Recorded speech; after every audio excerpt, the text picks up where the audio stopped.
Hello everybody, it's Thursday, and Thursday means the Great Ace Attorney Chronicles. I hope you're all having a fantastic day, and it's good to see you again. Joining me tonight is Miles and Levi. Shasta is on her way, and Alex has started class and cannot join us anymore for at least a little while, but they're here in spirit. They will live on. But rest assured, the bailiff will never show up ever again in deference for Alex's prowess as our humble bailiff. I was in the woods. I wasn't in the woods all day. I was in the woods for like 3 hours. Hello? But we were all on hills, and so I made sure to brace my knee and ankle so I wouldn't fuck myself up. Hello? Hi. Okay. That's holding Hi. down the fort. I was trying to say hi for like 5 seconds, and it was didn't. Just kept Weird. talking. Yeah. I hope your trek in the forest was lovely. It was. My students found at least 6 toads, and they just kept holding them up. Oh my I got a frog. god. At least. I work with college students, by the way. They were Yes. they'd be like, I got a Delightful. frog, and they kept showing me frogs. It was awesome. Delightful. They kept showing me very frogs, and I had to be like, that's a toad. And they're like, aw.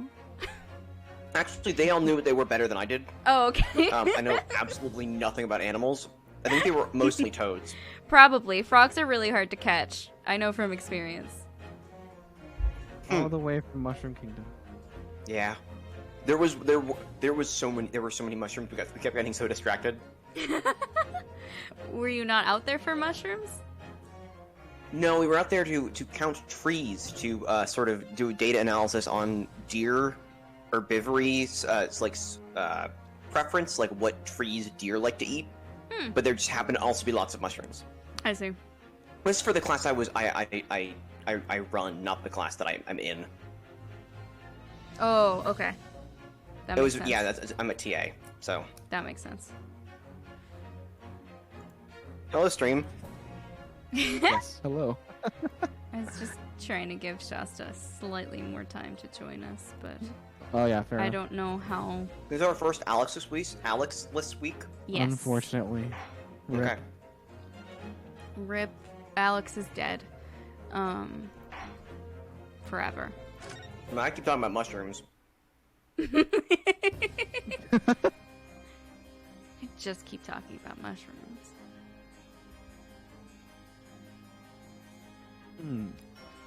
Could it seem churlish of me to drink from my hallowed chalice moments after raising an objection?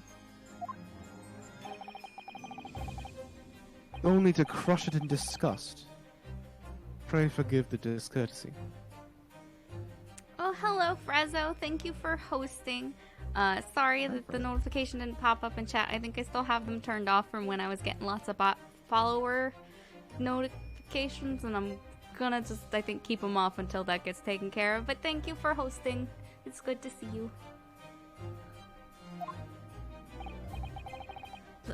Lord Van Zeeks? Seems I must retract my earlier remark. What do you mean? That was way too British. What? What? Gotta adjust on the British slider. Turn it down. I mistakenly credited these jurors with intelligence by describing them as insightful. Well, yeah, because insight's a wisdom stat. Come on, man. Not an intelligence stat, dumbass. Yeah, come on. Come Ever on. played D&D before? Yet we have just witnessed them falling for a cheap trick performed by an Eastern entertainer. Thank you. Thank you for that. Thank you. Whatever do you mean? Objection. His objection is so mild-mannered. It's He's so cute. sweet. He's so adorable. So polite. He's so polite. I haven't tricked anyone. Everything I've said is the truth. Indeed. Stalwart juror number 5 was undoubtedly repairing the road, as he claims. Forgot about the whole road thing. Right. I believe you said it was a good 2 yards of the pavement which you had excavated, sir? That's right. Took me a whole day and they paid me a measly tuppence for it. Tuppence. Now, my learned Nipponese friend, tell me. Do you have any notion of the distance that 2 yards represents? Yeah, it's Shasta like will arrive shortly, kind of like 2 meters. basically. Well, if I'm honest, I don't have a clue. 2 yards is a little less than 2 meters. Suzata's got your back. Less than 2 meters. That's not much at all. In other words, a distance readily vaulted by anyone of moderate vigor. Which our you boy suggesting is he not. jumped instead of walking around it? Is that the thing you are suggesting, Von Zeeks? Are you kidding me? This man, He hurdled. this fucking nervous wreck of a man would risk making a fool of himself by leaping over upturned pavement? No. Impossible. Would you not agree, my stalwart friend? Absolutely not. Me? Well, I can't say you're wrong, no. This man could jump 2 meters. Our man? Our boy? That one? Our baby? Absolutely not. Our small cat boy? Our small, tiny cat boy is not going to jump. You're like pointing at the door in your webcam. He's in my closet. This is the Here. closet, and Hello, he's there. Hello! Oh, posture check. I'm pointing for dramatic effect. I don't need to have proper posture. What? Speaking of pointing for dramatic effect. And did you perchance erect a sign to prevent pedestrians from passing the site of your works? You would think so. Well, I wouldn't dream of it. What a waste of time. Now, coaches would have had hope of passing anyway. And we just turn any gentlefolk back when they come. Kids just jump right over us all the time. Yes. Children. Children. Kids. Small goats. Kids. Small goats. Small goats. To be Big goats clear. can't.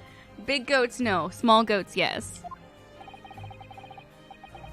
The accused is no gentleman as far as I can see. Damn. Fuck you. I have little doubt, however, that he could spring over a 2-yard trench in his meanderings around town. I have a lot of doubt. Aw. Press E Rip. to doubt. Ah. Is that true? Is it? The incontrovertible truth is that the books just purchased by the accused were found at the scene. Can be no doubt that on his way back to his lodgings, Mr. Natsume walked down Briar Road. Crushed. In a single sentence. And, old man,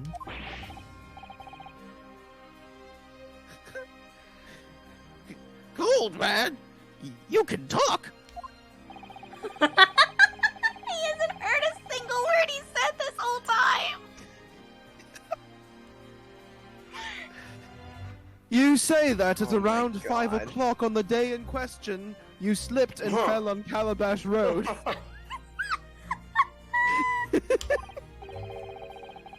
Pray, was there a suspicious-looking Nipponese behind you at the time?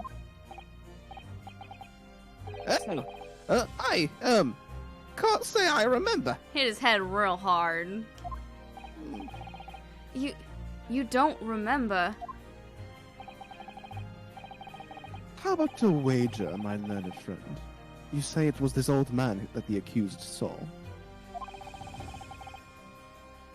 But I would lay 1,000 to 1 against you being able to prove it. Well, I probably can't prove it, but we just need some reasonable doubt here. Ah!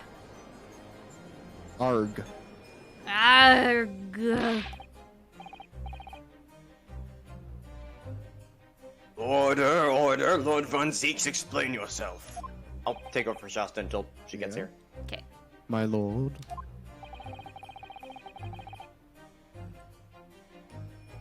Here's a trenchant argument up your sleeve. Why in the world did you not proffer it during the summation examination? Judge, we went over this last time. The prosecution's not allowed to talk during the summation. Yeah, they don't. This is the second time they've fucking done it in like 50 years. Yes, true. It's only the second time the judge has ever been in a Right. case with a He's never summation had to, like- examination. Yeah. I wanted to give this young foreign student the sightseeing experience he no doubt came for. I wanted him to see for himself how the opinion of the jury is so readily swayed.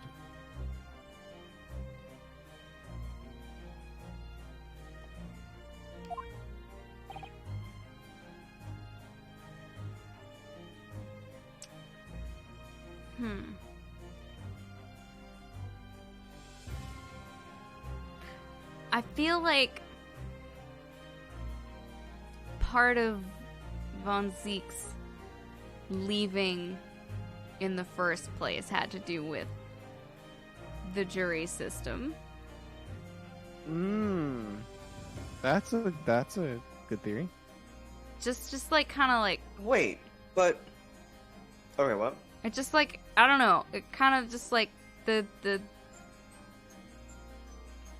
like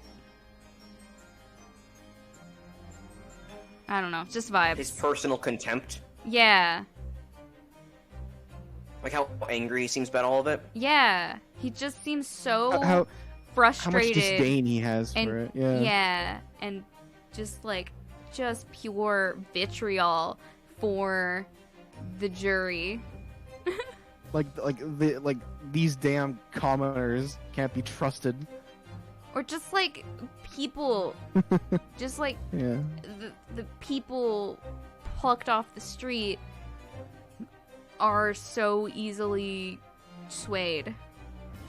Mm-hmm. Like he just said. I don't know. Mm-hmm. What were you gonna say, Miles? Yeah, no, I see what you mean. What?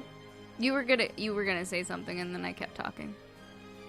No, like, I see what you mean in terms of, like, I was gonna say that I thought you meant, like, the institution, like the introduction of the system, but I was gonna say that's way older than him, and then I realized you meant more like an incident with the system versus the Yeah. introduction More of it, you know what I mean? More yeah, like I just he misunderstood got you. it. Yeah, he got into it and then just like got fed up with this being the way the court worked. Mm-hmm. Oh. But my hospitality has its limits, and they have been reached, I feel.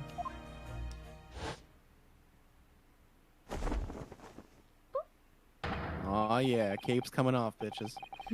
So, my learned friend, today's sightseeing tour of London is now over.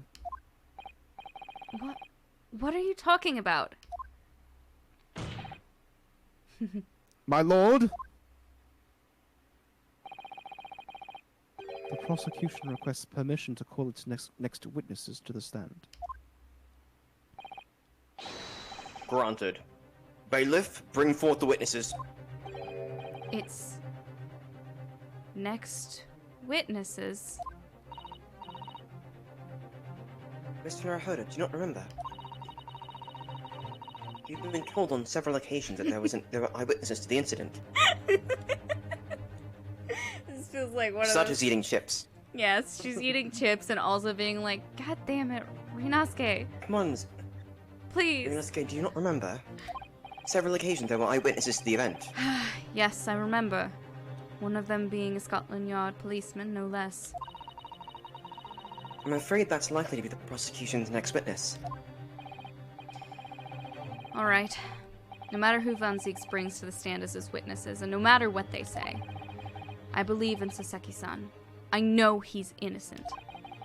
And I'll keep believing to the very end, until this battle is over. Dramatic zoom in. Oh, I have seen these characters, finally. I want Witnesses. Please state your names and occupations for the court. He's Oh my god, he's fucking chewing on chewing on the neck strap. Oh my god. I love her pupils. Oh, I love her. Miles, do you want to be? Constable Rawley beats, sir. Nothing to report on the streets, sir. Like beat. Like beat cop. Yeah. Mm-hmm. Yeah. They look like dolls in a toy shop window. They do have a doll Part of what they're going for. doll They aesthetic. have the same scarf. Yeah. I think it's connected. Oh my god. It is. You're so right. It's like I think they're wearing the fucking same leash. scarf. It's like a leash. Yes. Oh man. I'm Miss Beat. Patricia's my name. I'm proud to say I'm this young town hero's wife. You know how people say that? You know how they say that people are whipped? Yeah. Like, this guy's scarfed.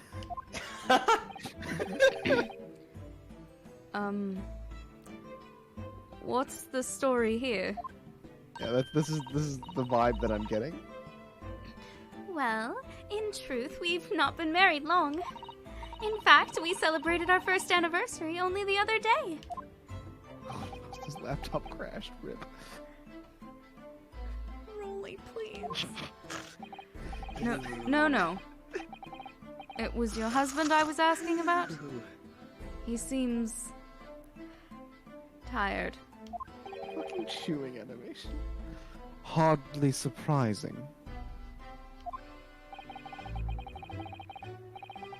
So, okay, this is something. This word came up in conversation with a friend of mine earlier this week, which is that, I don't know why I thought this, but for a long time I'm pronouncing it as whilst in my head, but it's whilst. Whilst, yeah. apparently, Right? Yeah. Yeah. It's so weird. I don't know Whilst. where I got the impression that it's whilst. I feel like I've said whilst, and nobody's corrected me before. So it's weird. We're I'm not- saying You've said it. whilst. I mean, we're not always assholes. Oh, not. I maybe not with you guys. But I Only feel like I've said sometimes. whilst, yeah, only sometimes.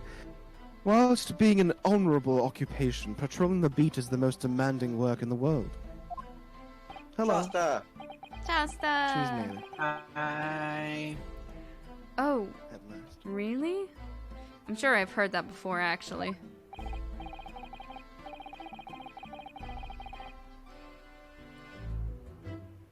Shasta.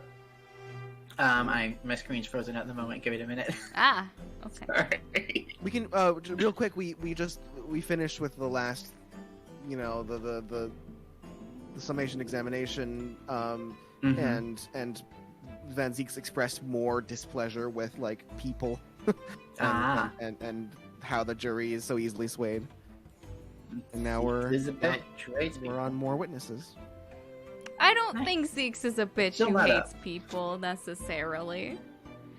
I think Not he's a necessarily. deeply broken man who's frustrated with a lot of things. Yeah, that's pretty likely. And the difference is, Fair enough. Motive? I say, and then like in parentheses, complimentary. Yeah. I think the Like, difference there is that in the motive. best way. Yeah. That's fair.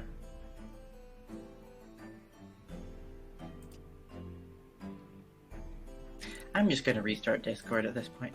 Oh, okay. Yeah, sorry. That's alright. Do you want me to read Alright. this, or? Yeah, let's keep going. Indeed, apart from rare days off, our gallant officers trudge some 20 miles a day, you know. Just so fucked.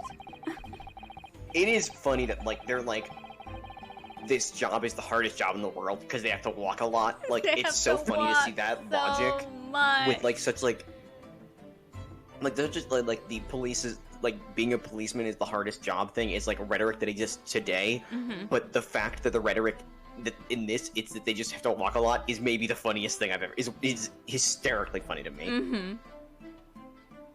They patrol boarding houses and pubs, collect taxes, survey the streets, check that the meters are reading true. And they're responsible for keeping the streets clean and lighting and extinguishing our streetlights. They're the fucking street sweeps and the maintenance. And the lamplighers. The lamplighters. There are a number of items on that list that don't sound much like police duties at all.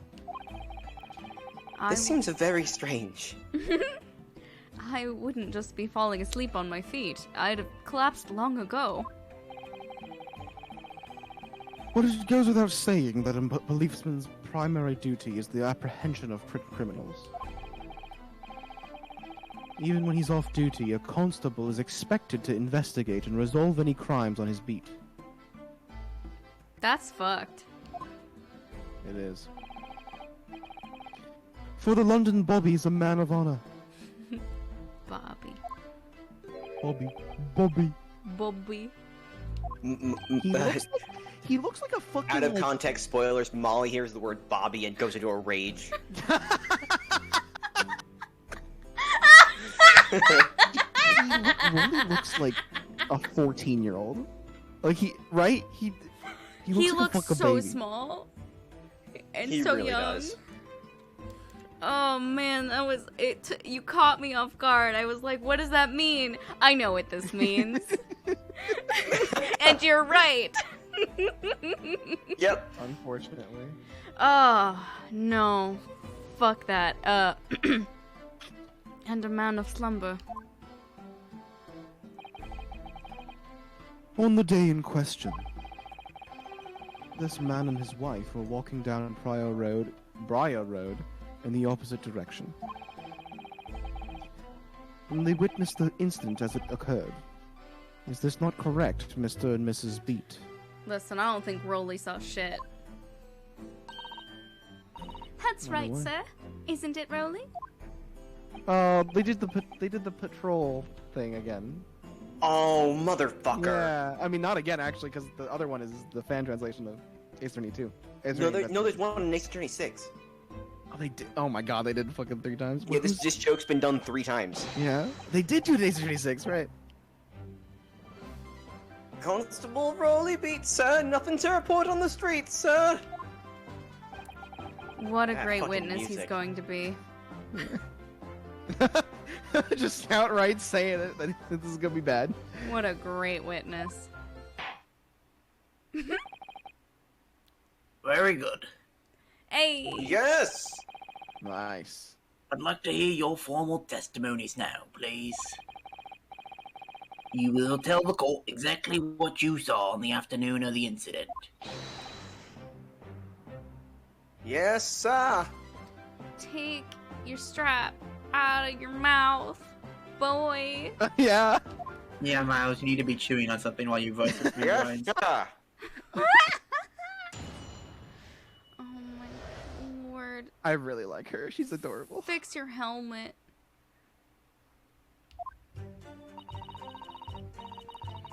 It was our wedding anniversary, and Rolly was taking me out for a meal. There was no time to change after work. Anyway, 2 silhouettes appeared out of the fog on the pavement in front of us. All of a sudden, one of them just collapsed on the floor. Then the other scattered something before running off.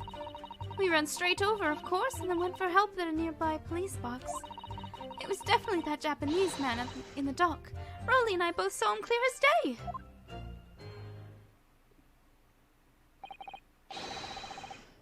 Well, that is extremely compelling testimony, I must say.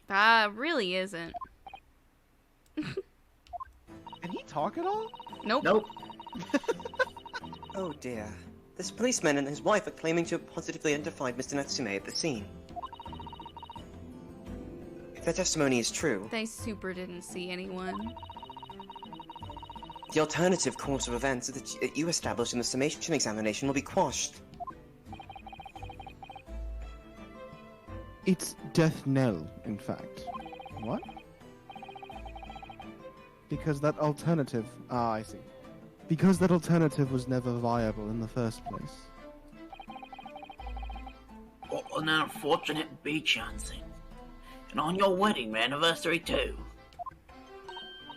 Oh, I know! But I still managed to go out for the evening with my man. I thank the Lord for that. Gosh, the life for London Bobby sounds very hard indeed. Why are you thanking the judge for that?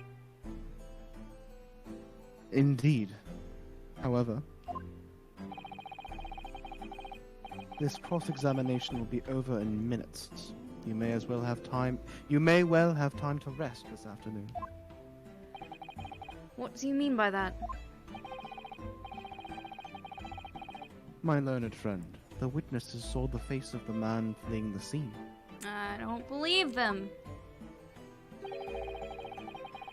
They are testifying under oath that it was without doubt the accused, Mr. Soseki Natsume.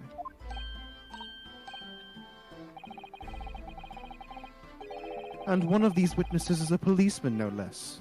So you appreciate the gravity of the situation, I'm sure. A man who literally cannot stay awake.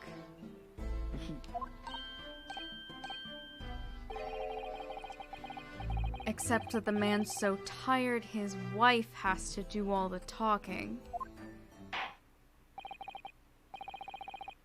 Enough preamble. Counsel for the defense. Commence the cross-examination, please. Yes, my lord.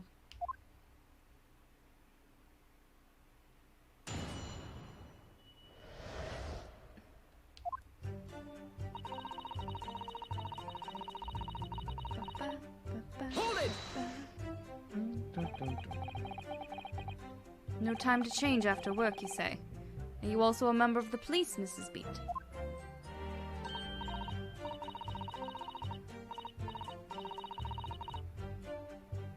Oh, no, sadly not. It's a job for strapping young men only. Women, children, and the elderly can't even apply.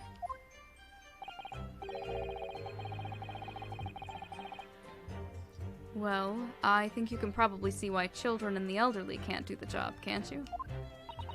I think Rolly looks ever so handsome in his uniform. It suits you down to the ground, doesn't it, darling?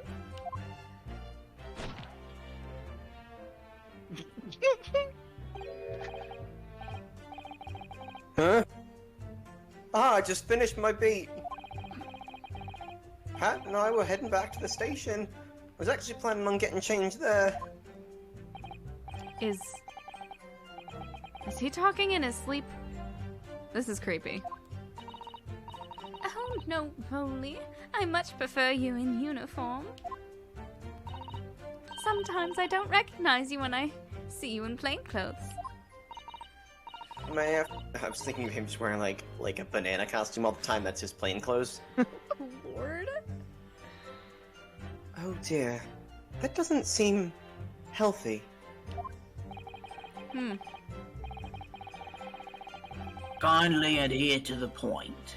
You were going for a meal after you finished your beat for the day, correct?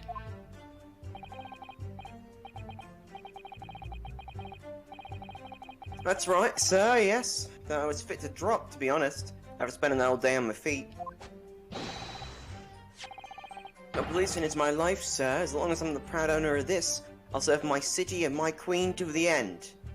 Metropolitan Police Warrant card? What's that now?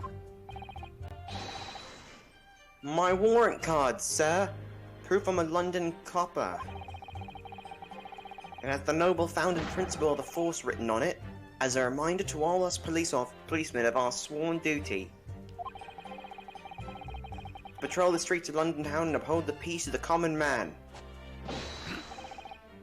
Sir, and for such a noble cause I cover 20 miles every single day without fail, without a grumble. I do sleep a lot, though. Because I know the plodding of my boots is all Londoners need to hear to feel safe and secure. So, fighting crime doesn't appear to come into it then.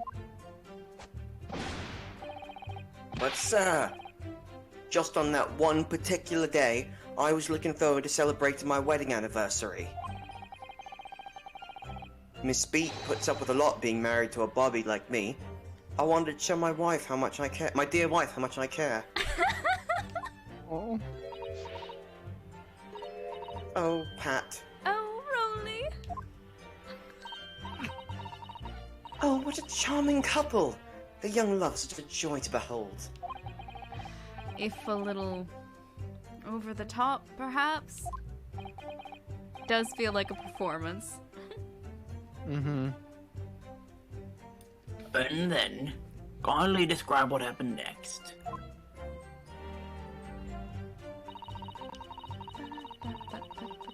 Hold it! Two silhouettes. That's right. They were coming towards us, walking up Briar Road from the opposite direction. There was a rather plump figure, followed by a scrawny, thin-looking man. Nice silhouettes there in that vision. Mm-hmm. That does sound exactly like the victim as pictured in this print. And like Mr. Natsume. Yes, unfortunately, it does. And you're certain that at the time there was nobody else nearby? Oh, yes, quite certain. It was dark, but there are streetlights on Briar Road, you see. There was nobody else around at all. Isn't that right, my darling?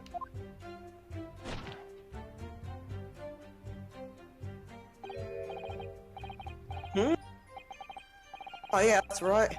Of course, there was a light fog on the ground. But Briar Road is dead straight and you can see a fairly long way down the pavement. And then there's the street lights lighting as well. I didn't see any, pedestrians. Pedestrians. Before sleep takes firm hold, your answer, please, Mr. Beat. Are you quite sure of what you've just said? Yes, sir. As a copper who spends all day every day keeping watch on the streets, I'd swear to it, sir. Sir. Sa. Sir. Yeah. I'm as sure as my love for Patricia is true. How old are they? I'm actually just like curious. I'm gonna say 21. They're so young. 16. They're babies. Patricia's 21. 21. Rolly is And 23. 23. Fuck yeah. I like his portrait even more. He's chewing. Yeah. I like both their portraits more. This is just like more of like, man, some of this in 2D would have been nice.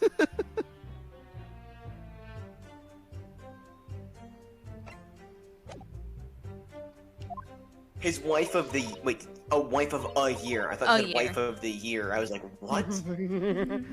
His wife of the year. We won an Oh, award. Pat. Oh, Rolly.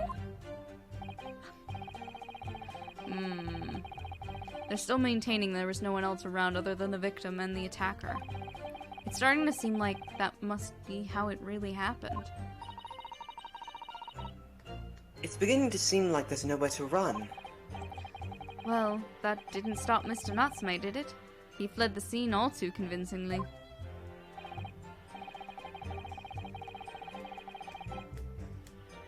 I kept missing the button to unmute. Thank you.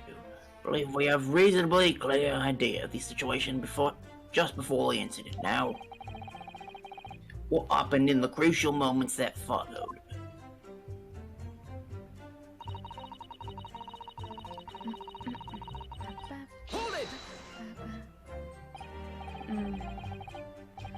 Scattered something. What do you mean by that? Oh, well, I couldn't quite make out what it was at the time. But then we got closer and we realized what it was. Didn't we, darling?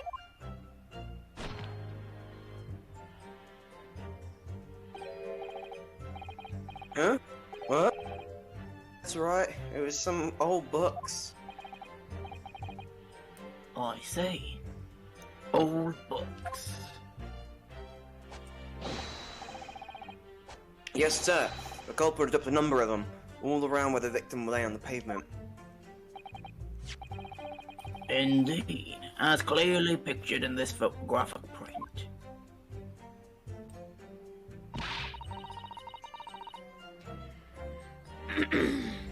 That rotten Japanese man did that when he did the deed. Hold it! Let's not forget that it remains to be established that the defendant was indeed the attacker. But we saw him. It was the man in the dock without question, sir. The mustache, the hunched back, the cat-like eyes, the taut mouth, the snub nose. Everything. Any more insults you want to throw in? That's The right. spineless posture, the terrible mustache, the bizarre dance moves. That's right. He looked down at that poor defenseless woman with those terrifying, intense eyes. And then suddenly threw his books onto the pavement and ran away. Hold on, I wanted to stop here for 1 second. Terrifying, intense eyes with that sprite of hers is hilarious. Yeah. He does have very intense eyes, though. No, I mean, like, but she had, But like, she the also, big yeah. sparkle twinkle eyes. Yeah. I see. This is tough. They seem as though they're telling the truth here. May I remind the court that this unambiguous testimony comes from a policeman and his wife. Notoriously trustworthy people. Yeah. No problems here. Now, please, continue.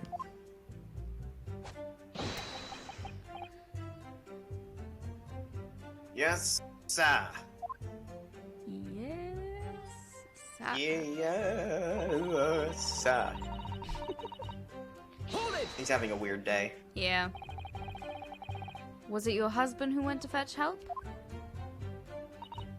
No, I went. I may not be a police officer myself, but I am the proud wife of one after all. Isn't that right, my darling? You are my wife, yes. Hmm? What? Oh yeah, that's right. My ass must beat to go. Mrs. Beat to go. I was off duty by that point.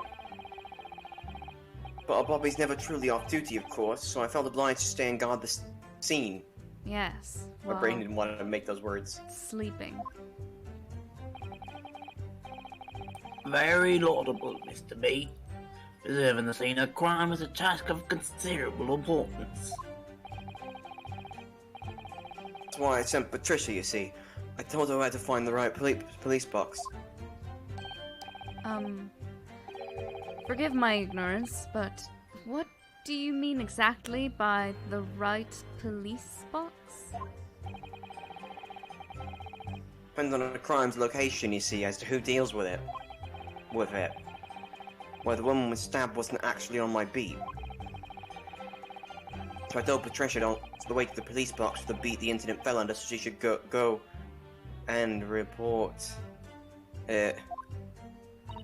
I ran there as quickly as I could and asked for help from the bulby on duty. There's nothing more potent than a young couple in love working together, you know? Potent? Yo. And thanks to your swift response, the case was quickly resolved. The actions of two model citizens. Mm-hmm. Oh, please, you're making us blush. Isn't he, darling? Right? Ugh. I don't like the soft neck crack you hear there. Yes, sir. What Patricia said, sir. Let's I can't believe they did fucking patrol again. God damn it. Right? Let's Get move better on, jokes. shall we? Get better jokes. Hold it! Patrolly beat. But surely you wouldn't have been able to see his face by the light of gas street lamps, would you? Ooh! We absolutely good. Us Londoners have exceptional eyesight, I'll have you know. Right. The light from the street lamps was more than enough. And my husband already told you that the fog was only light, didn't he? Ah. Yes, and what of the fog? We're famous for across the globe, I believe. But it's an absolute menace to those of us who have to live with it, of course. Oh, it is. When it's thick, you can't even see the hand at the end of your own arm. Yes, all right. I take your point. Now, could you stop shaking your husband about? The constant fog makes our eyes very sharp, you see. That's why we can tell you for sure and certain that it was that little Japanese man we saw.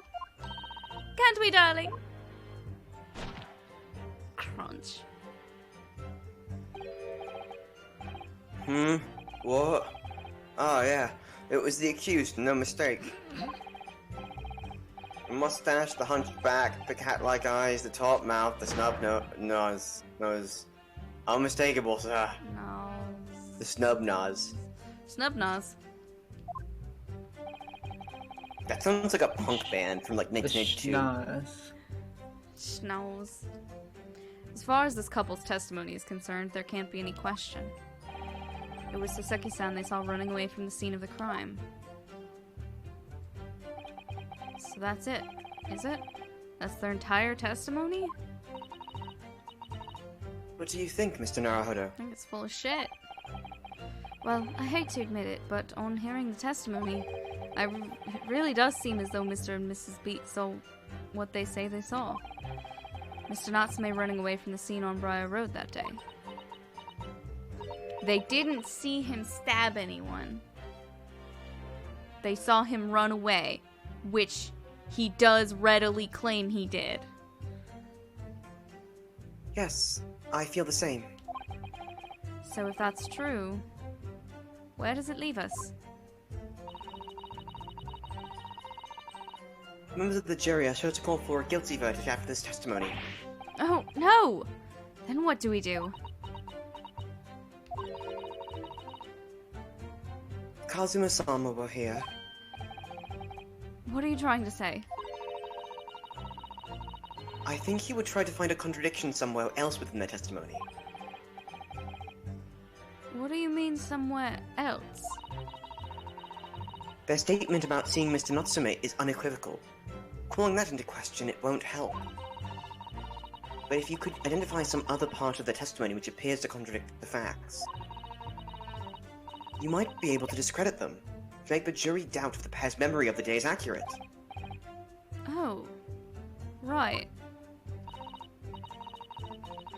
Put simply, we must focus on finding a discrepancy in the statements elsewhere. If we don't, I'm afraid the trial will reach an early and unfavorable conclusion. Why do I always seem to be so up against it?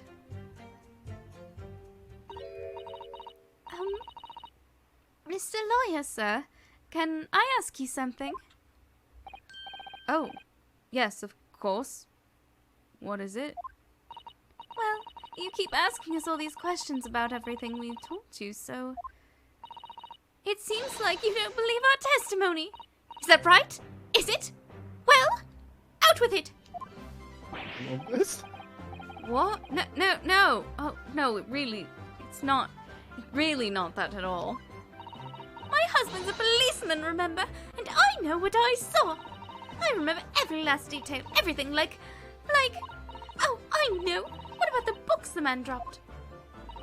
I could tell you the names of every single one, I could. Every single one. Do it. Please do. And you dare to question how reliable my testimony is?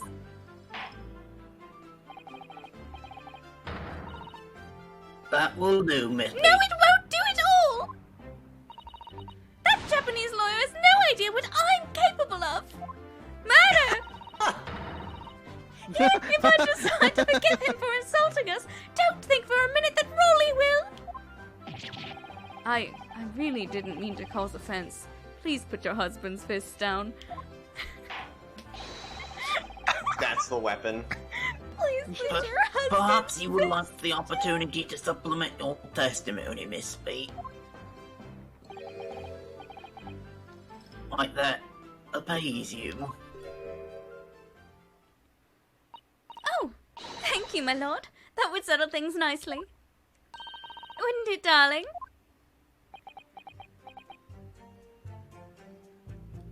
Darling?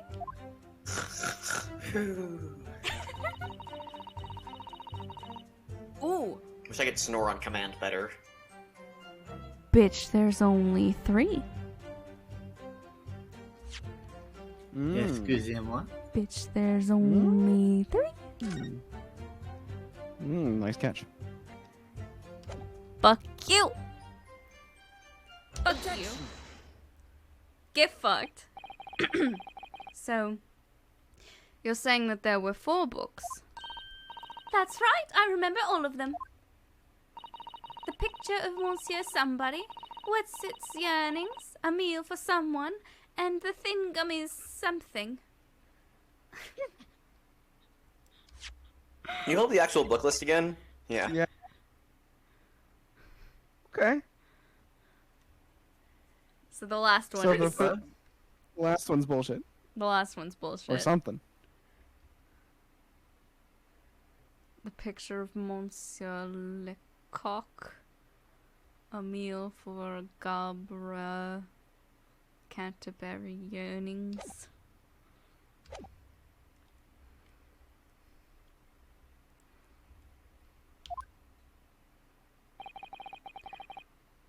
I'm sorry, Mrs. Beat. But there's a fundamental flaw in that statement of yours. Oh no! What? What flaw? Simply that, at the scene of the crime, there were only 3 books, not 4. What? This is the receipt from the bookshop where the defendant bought his books.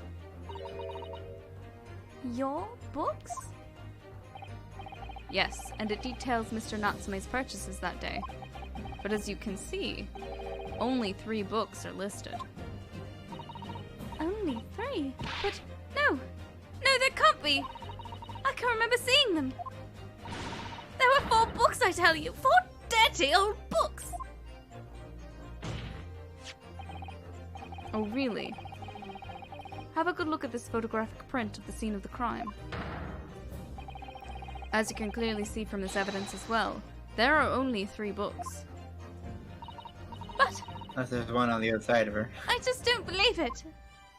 I saw them there! I swear it! I saw them! No, madam. I'm afraid your powers of observation cannot be relied upon. Did the guy or the woman have a book? That's very possible. So it cannot be denied that though you say it was the defendant you saw, you could very well be mistaken. Oh no! Also, Monsieur Lecoq is a fictional detective Oh written no! by a French author who is a huge inspiration on Sherlock Holmes. Ah. And another character in that is Gaboriau, who is like the Mycroft equivalent, like an older mentor figure. Ah. It's plainly evident that it is your powers of deduction that cannot be relied upon, my learned Nipponese friend. What? What cannot be denied is that these 2 witnesses saw the accused running from the scene. A fact that you know very well you have no hope of disproving. Actually, I was wrong. Gaboriau is the writer. Oops. Rip. Ah! It said, well, the Wikipedia says Gaboriau also created an older mentor. I read that as also, was an older mentor. I missed the word created. Got it. So you've striven to avert attention from that by dint of some inconsequential discrepancies. Would that be fair? He sees right through me. But your plan has somewhat recoiled against you. What are you talking about? I don't say such plebeian words as backfired. It's quite simple. Let me explain with a toast. With toast? With a toast. You brought bread to the He courtroom. reaches it. Yes, hold He on. reaches one into the second. glass of wine and pulls out a loaf of bread like it's a rabbit out of a hat. There's a bunch of crumbs in it. Damn it. To the He wasn't gonna drink it to the anyway. police. Right. To the policeman's wife and her entirely accurate testimony in every respect. We'll make him throw it into the candelabra here shortly. Okay. Oh! You see, the matter is not up for debate. It sure is. At the scene on Briar Road, a total of 4 books were most definitely found. Objection! But what about the photographic print? It only shows 3 books. Quite right. Only 3 can be seen in that print. I've got another one that you didn't get to see, haha. Updated print report! You're such an idiot for not seeing this print I didn't show you. That print? You mean to say... There it is. I She like was how it holding just one. is annihilated. Yeah, that's a dangerous candelabra. Allow me to present another. One that shows the victim's hand. So she But had it a was book. hers. It was Yeah. not. Yeah. No book. The Lion's What Pride. happened to it? It burned? Wait. The Lion's Pride. Why is his that name favorite book. familiar? That's Because that John was his favorite Garrett's book. favorite book. That's... Yeah! She's the fucking... Is She's he that the person. one? That's... This boy's. It's Garrideb's favorite book. Yeah. But what's the... Okay, what was the... John Can you- something like a bunch of hearts John. kisses Mary, Yeah, right? It's named Mary. Yeah, so is this not who We don't they're have it saying as... because they... Well, I mean, we don't have it as evidence. Oh, no! We don't So- also don't have her face, so we can't compare it against Olive. Right. But Also, because they have said that her identity is unconfirmed because she's unconscious and no one has been able to identify her. yeah, Mhm. exactly. But so she there's... had Olive Green's papers or something Yeah. like that. She had Mm. Olive Green's identification on her person. We're opening up the conspiracy. I don't believe it. Oh, it's burned! I'm sorry, I don't know if somebody noticed that. Yes. I'm sorry. Yeah, it's Levi. burned. Oh, fuck. Please. I That's was why. focusing on the title. That was why. I mean, the title is also alarming. yeah, but yeah. the burned is what clued us in, I think, to it being Garrideb's book. Yeah, I didn't fucking notice that. It's the 4th book. But it's also As not you will observe. the Thin Gummy something. Right. I mean, the Lion's Pride, like I you got, guess. you got the Something, and the something. apostrophe s. I guess. Yeah, she was saying it was the something something. Ah, Yeah. to something, Probably the thingamajig something would have been a better way yeah. to. Mm-hmm. The 4th book was hidden from view in the original print by the victim's torso. No. No! Fuck. Yeah. You can see from behind them that they're wearing the same scarf. Wow. Order! Order! You see? You see? Look at that. Look. Yes. It's just like I said, isn't it, my darling? Yes, sir. Patricia's always right, sir.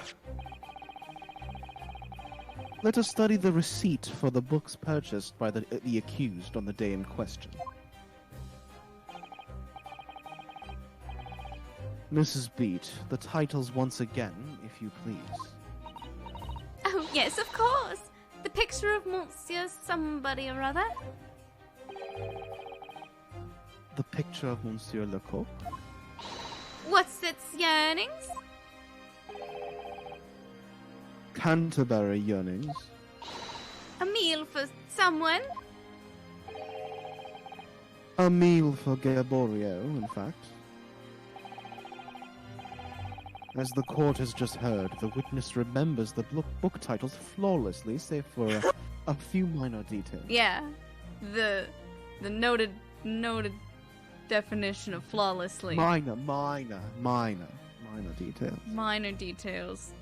But flawless. Flawless. Flawless.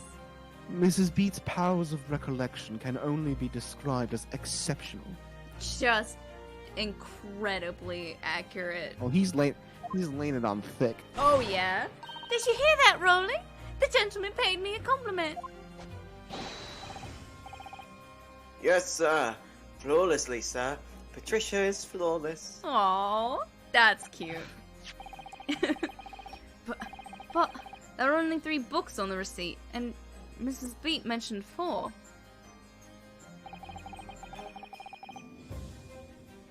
There's nothing surprising about that. Clearly the 4th book is that which is shown in this photographic print.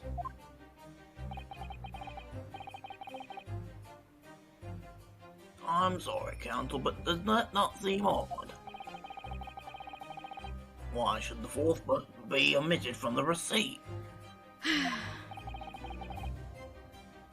It's not odd at all, my lord. As the photograph clearly shows, the 4th book was found in the victim's clutches.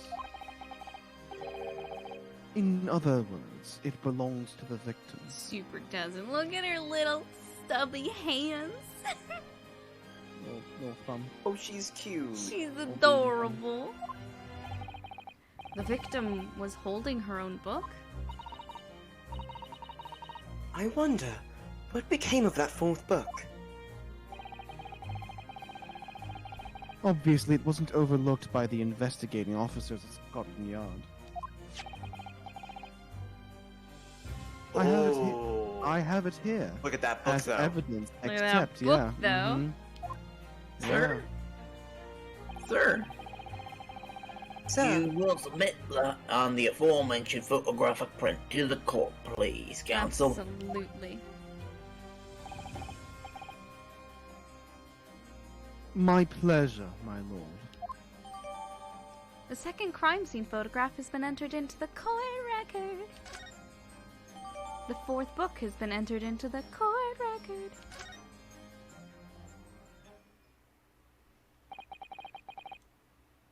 The prosecution rests. Go to sleep.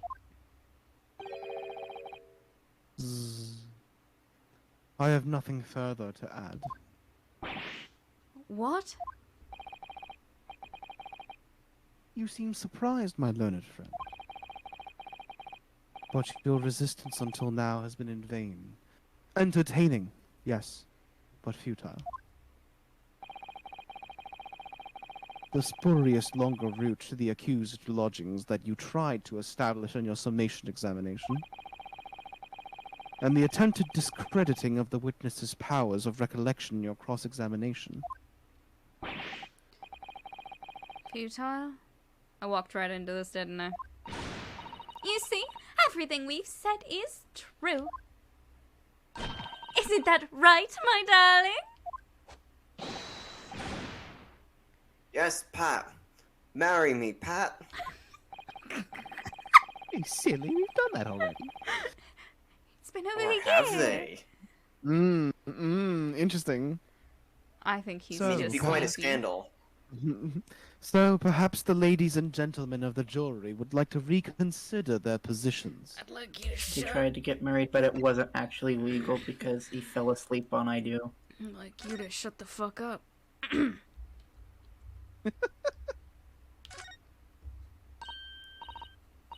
Oh, look at this. This book has been badly burnt. You're right. You'd never be able to read it in this state, especially not the latter pages. But a terrible waste. Judging from the scorched edges of the paper, I think the damage must have occurred very recently. Was this a fake? Is this a fake book? A Like, was this book burnt? Recently damaged by fire. Why does that seem to raise a red flag with me? The Why 4th book's indeed? information Because you're has having been a updated because your in the one brain court cell is record. working. The back cover is badly burnt. No, Garrett specifically said that his favorite book was fucked up in the fire that his wife caused. Oh no! Sorry, because of the angle, it looked like the book she had in her hand was more broken than the one we had, than this one. Like, it looked like more had been burnt off. No. But I think once you tilted it, it looks fine. This from the angle I saw it at, it looked suspicious, but I think it's fine. I think this was like the angle that we saw it at. Can you open it? I don't think so. Oh, you get like a light up thing if you can interact with it, right? Yeah. Yeah. Let me see. It's a book entitled "The Lion's Pride." I'm afraid I don't know any English literature at all. So it wouldn't be something I've heard. Wait a minute. The Lion's Pride? That's strange. I think I have heard of a book by that name before. And very recently, too. Oh yeah, Candace, these witnesses are fantastic. It's a title I recognize too, Mr. Naruhodo. They're like, hey, Remember, fuckers. get your heads on straight. Fuckers.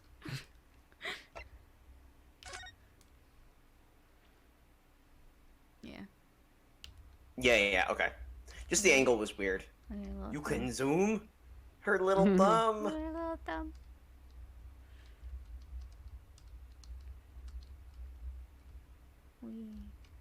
I don't know how this magnifying glass has never been helpful. It's like not big enough. It's so small. The window of it. It's so little. It shows so little. Alright. Should the court waste any more time on this Nipponese travesty? His name is Soseki, not Travis. Or is Travis's team? Or is the decision you have to make all too apparent already? Fucking shut your face! Oh yeah, fair plays here. Yeah. Oh yeah. He's talked. You have heard all of the witnesses and seen all of the evidence. He had one little exclamation point, and that was it. This trial has run its course. Objection. Mr. Naruhodo, I'm afraid we are in a terribly precarious position. I know, but if I fight back in the wrong way now, I could very well just make matters worse. Think, Ryunosuke, think. What do you do now?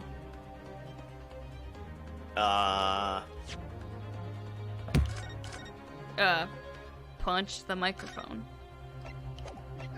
Sorry, my microphone tipped over, and I tried to catch it, and it ended up just slapping, and then it disconnected my headphones for a second, and I got really confused. It's a whole comedy of errors. Objection. Objection. I'm not done yet. Also, have you guys heard that clicking noise anymore? What clicking noise? No. Remember how the couples... I think what happened was my microphone stand was unscrewed slightly, so my microphone was wobbling. Ah. Like, it had been loosened, so the actual thing was jiggling around, but now I've secured it, and even though, like, I'm moving around the thing it's on, it's not making any noise anymore, I don't think. Yeah, I haven't heard anything. No. Yeah. Great, No, thank you. I haven't heard anything. My learned friend, it's over. That last cross-examination was your final chance to establish a credible defense, and you failed. The die has been cast. There is no room for debate.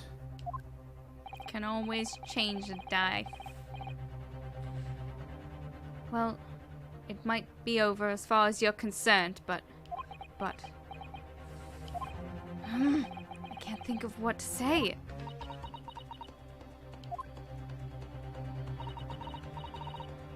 If I may, Lord Von Zeeks. Thank you, Susato. Good thing Susato's a better lawyer than us. It seems somewhat boorish to close down the debate at this point.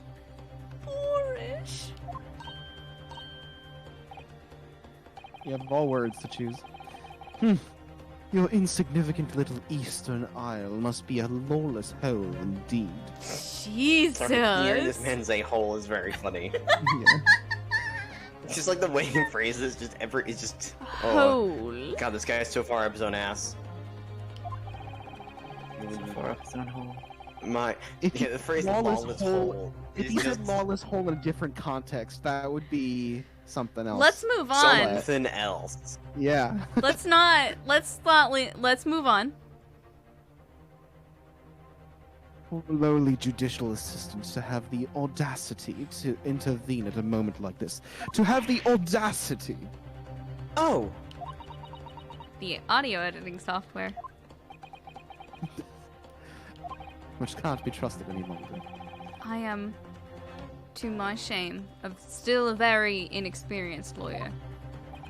So you will have to forgive me, but I consider my assistant's advice essential and her opinions invaluable. Yeah. Mr. Naruhodo. Well, you thought I wasn't gonna fucking defend you? Respect women, Zeeks.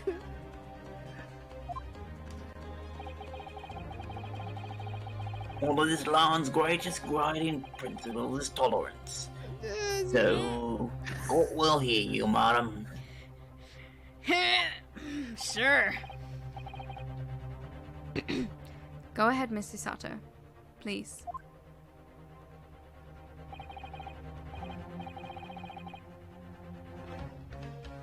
Very well. Pray, what insight can you give us? What have we all overlooked in this matter that you see fit to pursue further?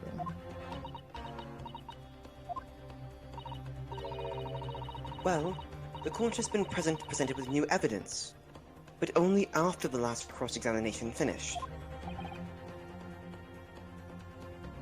I see. And you believe that this new evidence warrants further examination, do you? Mr. Naruhodo, what do you think? I've been kind of thrown off by all this. It's just possible that this new evidence might be the decisive proof we've been waiting for. The judges should ask the members of the jury to announce their leanings in a moment. And of course, he should ask you to explain what the crucial piece of evidence is, and why. We must take this opportunity to examine the newly presented evidence as thoroughly as possible. Already on it. Yes, I understand. We already did this. Don't you remember, Susato? We talked about the book. We talked about it. I have to be sure you did a good job. Thank you, Miss Susato. This is it. Susato-san has managed to win us one last chance here. I can't let it go to waste. The defense wishes to present evidence, my lord.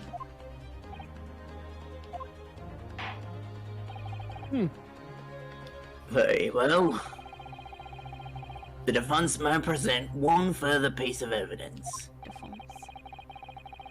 Evidence that apparently offers a profound insight into this case and has hitherto been overlooked. Hitherto. Hitherto. The evidence in question is what we can see from the newly presented photographic print of the crime scene. Oh, I wonder if you could have presented either one. Probably. That's nice. The fourth book, found in the victim's hand. Objection! We have already discussed the fourth book at length. Lang. Lang.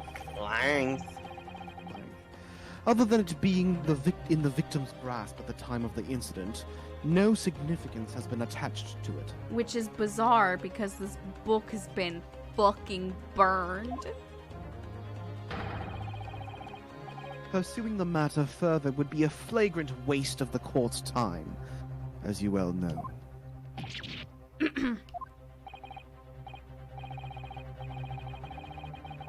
Yes, I'm afraid, counsel, I must concur with the prosecution on this matter.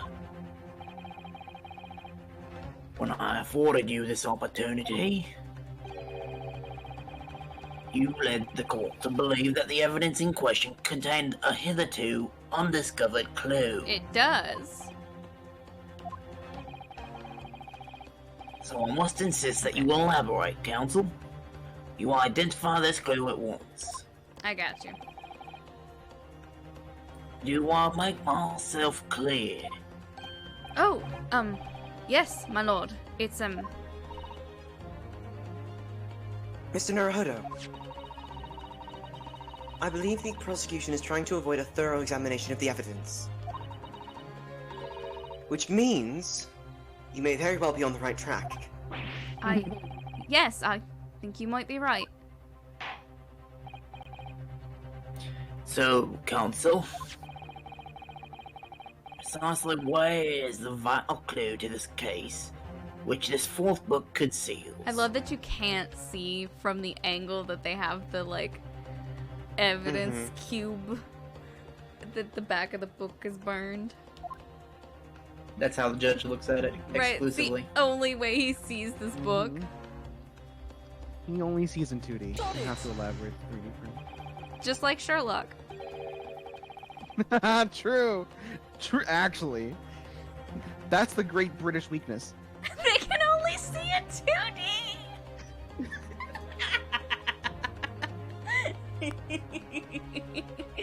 Oh. I would ask the court to observe the back of the book in question. The back? What do you... Good gracious. It's been burnt to a crisp. Don't eat it, it's not tasty, it's not food. Too late. So we have to ask ourselves, why was the victim clutching what is clearly an unreadable book? It is undeniably an extremely unnatural thing for her to have been doing. It's weird. Unnatural, you say? And what of it, my Nipponese friend? It's weird. Oh. Were I to concede the point, if it bears no relation to the case, there is nothing to discuss. No. So, should you wish to assert that this fire damage is some veiled clue as to what happened that day? Oh! That fire happened at the same time. Oh my god, you're right! Oh, true. That's weird. What? That fire that burned this book happened at the exact That's same weird. time that she was supposedly getting stabbed by Mr. Natsume. That's so weird. What What? could it mean? Wait, so where is that? How was that established? We determined that through talking to. Remember they didn't see Garrett, anything because they yeah. were too busy with the house being on fire? Right. Okay. Yeah. And they told us the time. Okay. They told us they had the exact Yeah. time, and then we found out Heard the time from of them. death. Very interesting. Pray do enlighten us all. What truth does this charred book hide? A charred. It's hallucinogenic if burned. There's just one possibility here, which I can't quite bring myself to rule out.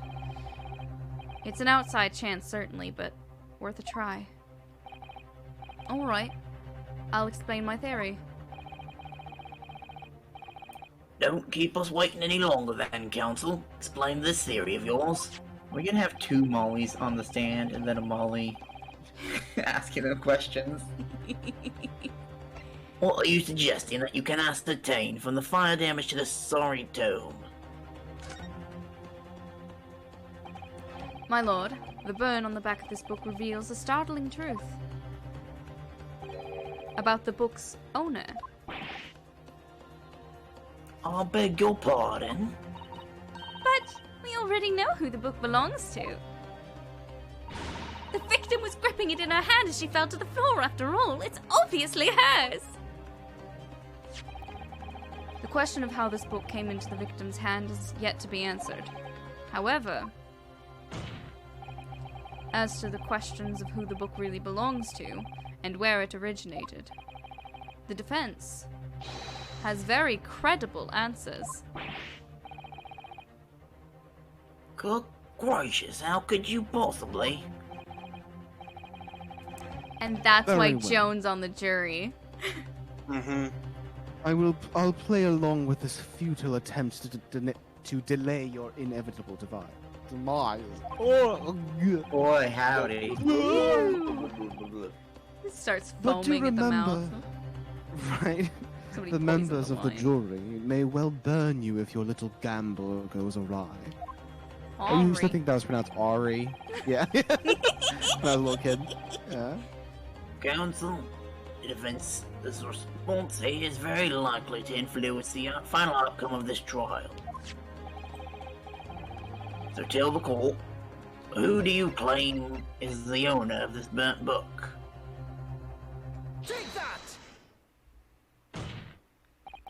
The answer is that that book belongs to the couple who own the house where the defendant has his lodgings. A certain Mr. and Mrs. Garadeb. Landlords. And whether this is some extraordinary coincidence or some kind of fate at work, I don't know, but of all the people in London, one of the 6 chosen for jury duty in this courtroom today is none other than Mrs. Garadeb herself. I really wanted to cut and she had ran away and it's just an empty chair. The chair is spinning. Oh my goodness, me? I think you must be mistaken, sir. I'm not Mr. Garadeb's wife, I'm his maid. She's just brandishing a wedding ring. Things would be so much easier if you just dropped the pretense. Alright then, how about a simple question for you? Have you ever seen this book in Mr. Garadeb's house? I would never presume to know all the books he keeps, sir. Objection! This is outlandish behavior. This woman is the accused landlady, you say? Landlady? Landlady. Landlady. You implicate this hard-working member of the public. You besmirch her without a shred of evidence. She's a landlord, she doesn't work. I mean, she actually does, like...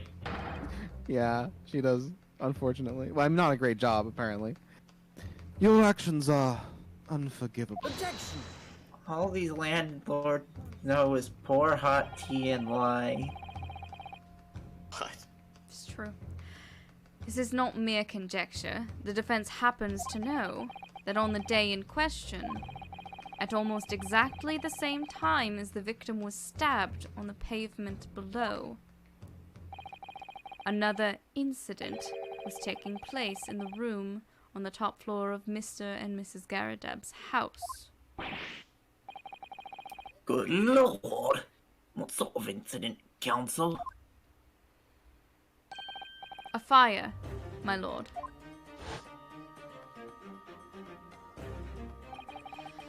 Right to say it was happened in the blink of an eye, you know. The whole place filled with smoke.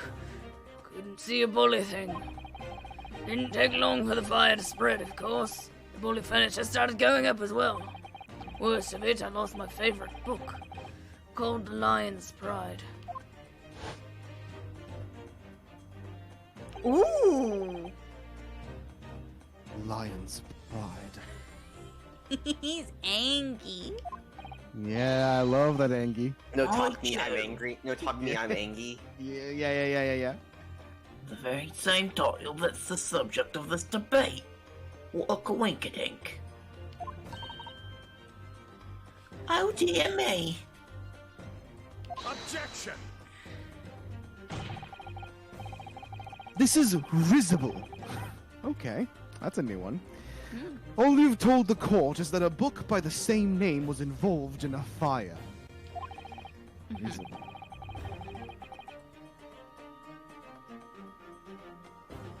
Such as to provoke laughter. What's the etymology of this? Levi, please. Ridicule, I Oh, guess. sorry, Do it sorry, later. You sorry. have like ridicule. Yes. I'll check it out Besmirched for you. landlady, you cast aspersions on her. Levi, please. Sorry, that was a good chat. In which case, it would be reasonable to assume that it was burned to ashes. Yeah, but with a stream, Levi, we're looking at all the things that aren't. And I'm acknowledging chat. I'm acknowledging chat. and entirely unreasonable to infer that it magically removed itself to the scene of the crime. Perhaps it would make more sense if I told you that the cause of the fire was marital discord. Without going into details, it appears that Mrs. Garadeb was considerably enraged. Apparently, she continued to attack Mr. Garadeb even amid the flames. Oh, how awful! I can't even imagine being so horrid to the one you love. Can you, Rolly? Absolutely not, sir. Patricia would never raise a finger against me, sir. Just She does shake me quite a bit. Shake me violently.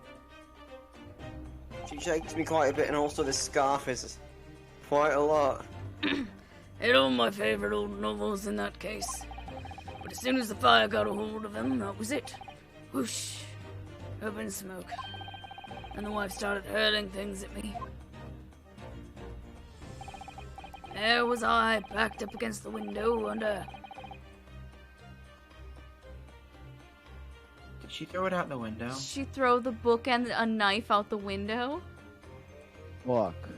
Did she fucking throw it Oh out? my god, she threw a knife out the window! Oh no! Oh my god. Oh, she's Oh, that's fuck. the manslaughter. Is that what? Well, not they didn't die, but like, if that did kill. Oh man, she threw a knife out Holy the shit. window. That's Fuck. why this lady just fucking dropped. She bent down to pick up the book that she fell to the ground in front of her, and then a knife lands. Oops. Oh my lord. There I was, back up against the window under heavy enemy fire. Incendiary books coming 10 to the dozen.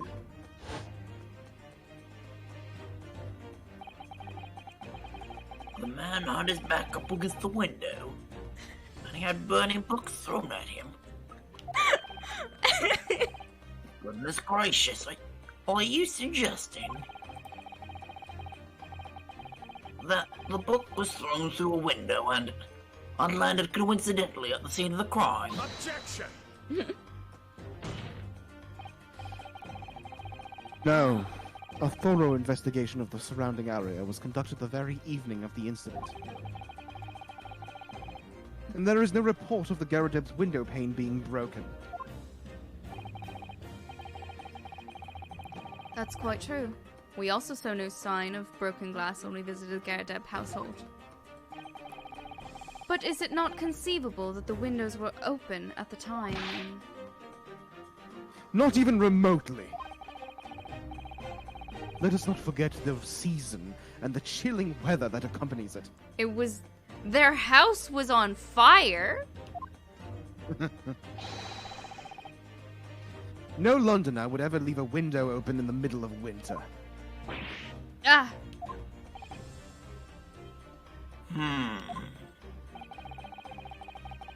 Does the defense postulate the scenario in all seriousness, counsel? Do you earnestly claim that this book was found at the scene was a flaming projectile thrown by Mr. Garadeb's wife? Yeah. I believe it's a possibility, my lord.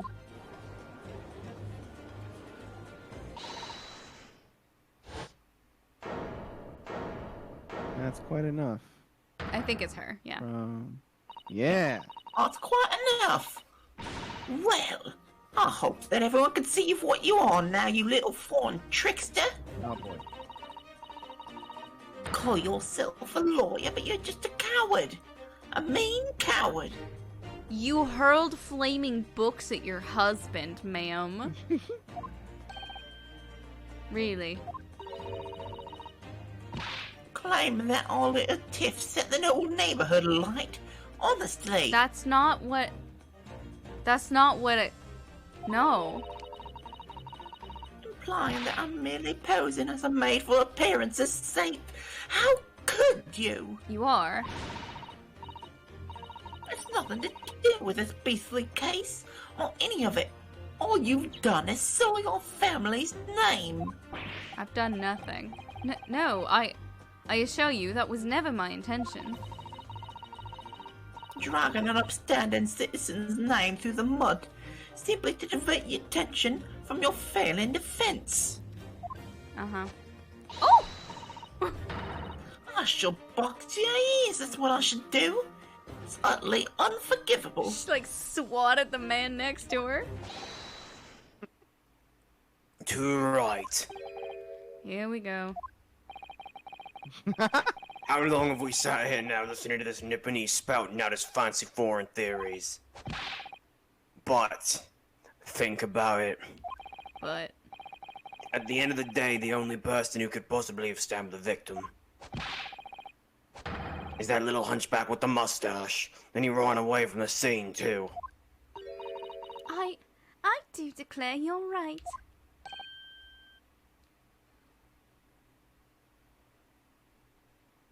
Who was this? Alex. This Alex. was Alex. But, So, Josh, do you want to take it? You don't have a lot of voices in this section. Okay. You do have the I have the I maiden guess. judge, just take it, I please. believe. Just take Okay. it. It's true. Yes, what did I tell you? Makes sense to me. sorry. What's that? Well, it would appear that the ladies and gentlemen of the jury are once again in full agreement. What? Mostly. What is your position, Lord Von Zeiss? A shared position is absolute confusion. In truth, my lord, I feel these have been unnecessarily protracted proceedings. But then one must always exercise patience in order to savor the best vintage. Have you even tasted it? No. Wait. The mystery of the fourth book still hasn't been... If books are your predilection, my learned friend, study them on your own time. The defense would like to call a witness to the stand.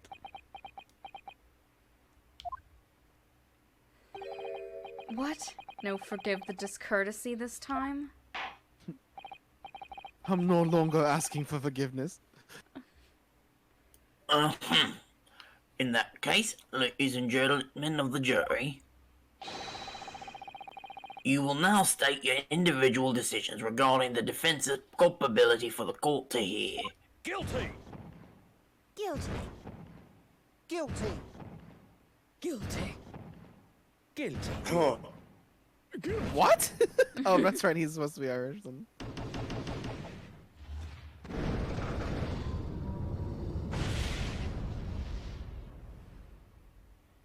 Well, shit. Thank you for that unambiguous response. That's twice now. It's over.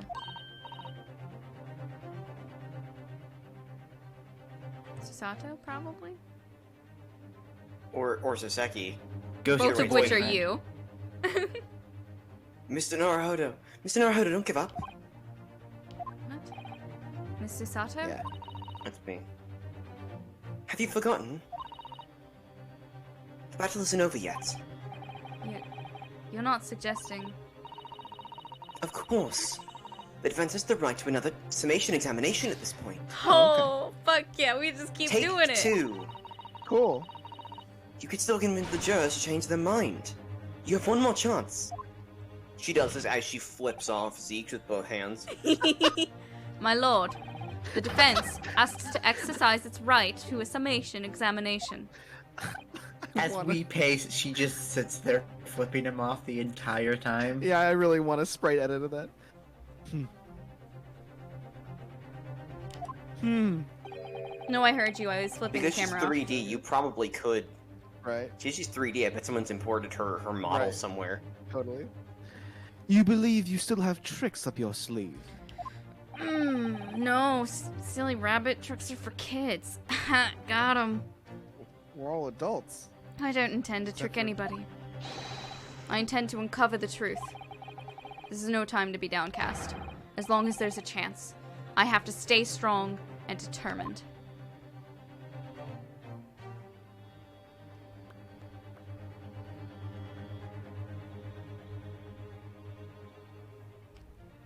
To be continued. Mhm. Right now.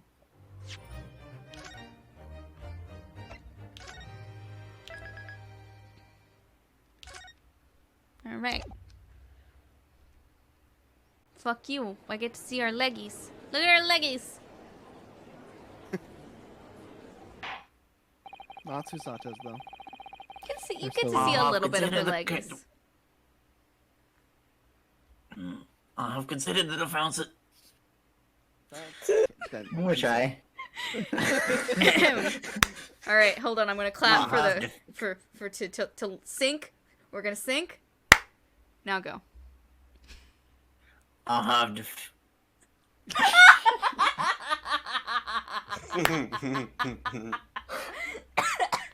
Oh, fuck. Alright, take two. Sorry. Go ahead. defense's counsel. I considered it. Do it. Great.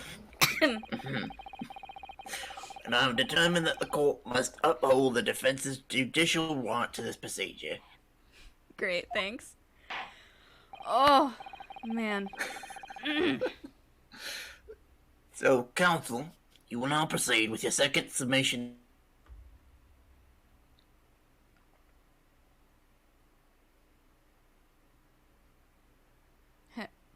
Hello? Didn't I? Uh-oh. Hello? Uh-oh. Molly? Hello? Molly? Molly? Molly? I Shasta. can hear you Shasta, both. I I can can hear I you. can Okay. hear Molly, but I don't think she can hear us. Okay, I can hear you. Molly? You're back? Okay, Yeah. you're back? Okay. You Alright, caught- Yeah, Shasta said it. You cut off Uh, perfectly at summation. Examination. Oh man, my Twitch stream just went into like 240p quality. Okay, it's back. Yeah, no, my Twitch Yeah. stream stopped. I had to refresh it. Mm-hmm. That's why I was also waiting, because I figured if I stopped being able to, like, hear things on Discord, Yeah, that would the not be stream good. might be Oh yeah, no, I agree. having a time. Weird. Okay. Think we're okay. I presume the jury is ready, Mr. Foreman. My name's Fairplay, but yeah, we Now are my you're juror lord. number one. I guess I'm juror number one. We are my lord. We are all juror number one. We are Juror number number one. Very good. In Aw. that case, I must ask each of you now to state clearly and concisely for the court the grounds on which you find the defendant guilty of this crime.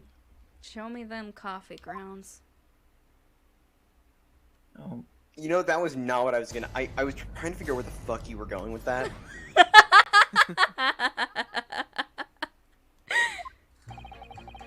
Coffee grounds.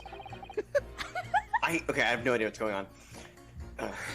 The accursed left behind evidence at the scene, didn't he? Those 3 books of his. It was one of The the things that accursed. you like readings of is like in coffee grounds. Oh yeah, okay. Oh, okay, true. I would have said Is it tea coffee leaves. grounds or is it like? Yeah, It's but just he tea said leaves, grounds. He but- said the grounds. So Oh, oh, yeah, over my head completely. the grounds I was got the the pun, it highlighted didn't make words sense. there. So that's why I went for coffee grounds and not something a little more known. Anyway. No, those 3 books are your books, not his.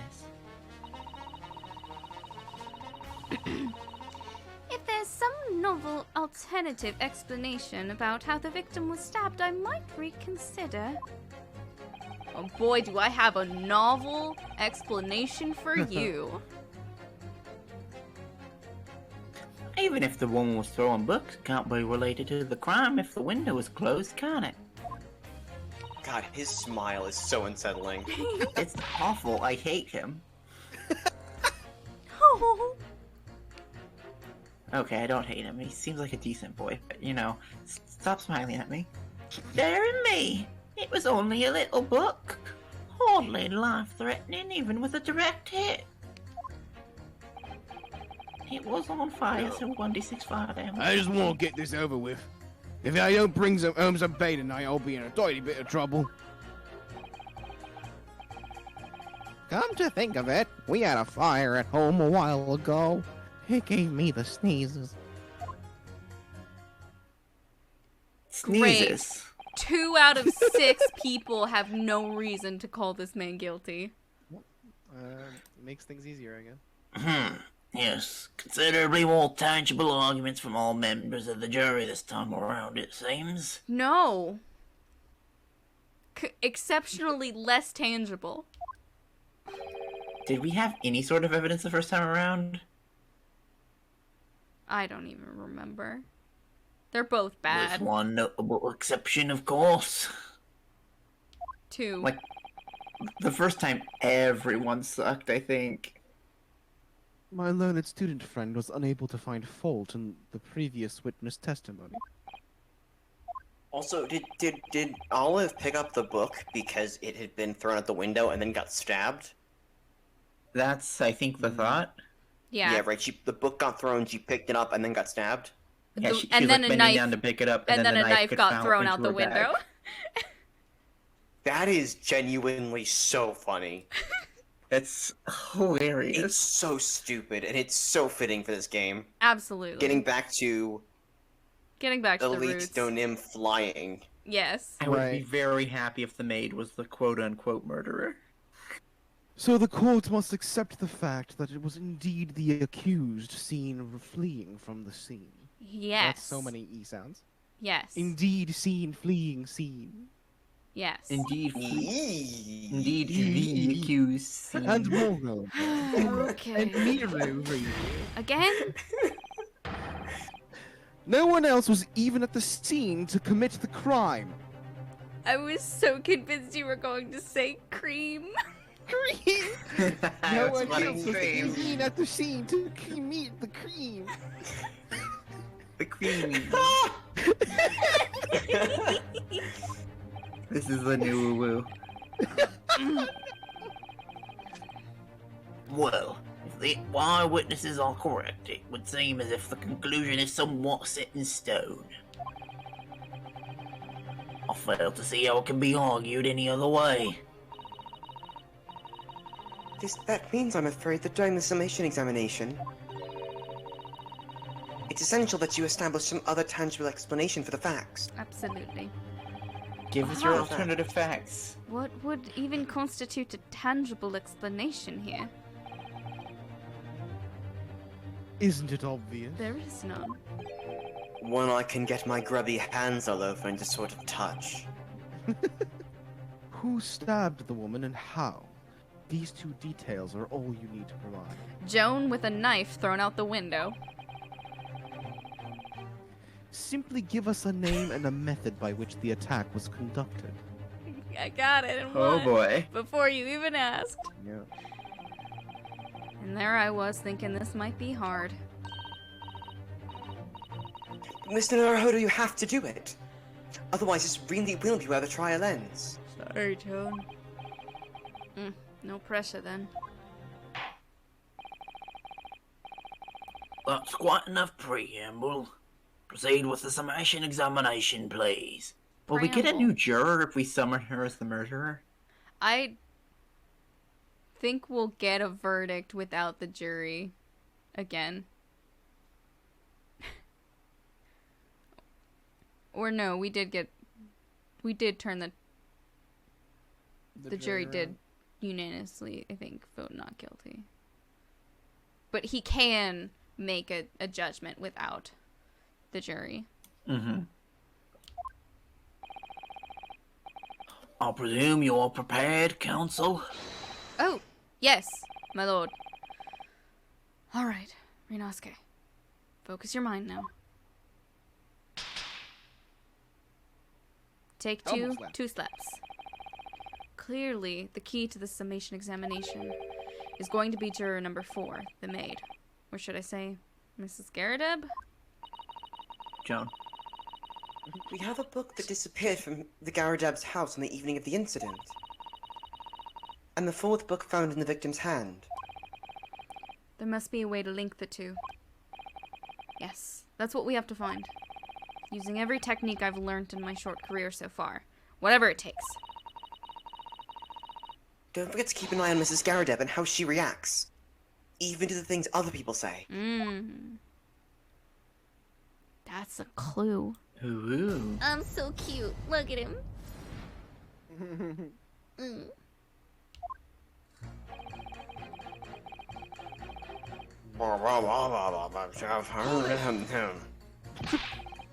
But as we now know, there were 4 books, not 3.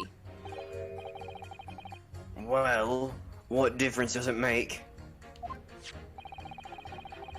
There's every possibility that the 4th book, in fact, belonged to the defendant's landlord. Yes, that's the part I have a problem with. I think they'll show up on the, know, above her head. But Okay. Molly just wants to have a gander. I just Okay. wanna look. Sorry? Well, at the point the woman was stabbed, the landlord of Fuller was at home, wasn't he? Was he?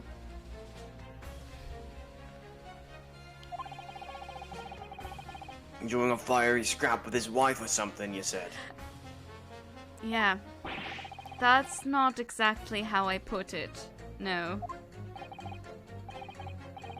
Well, anyway, the point is, the fellow and his wife were somewhere else when it happened.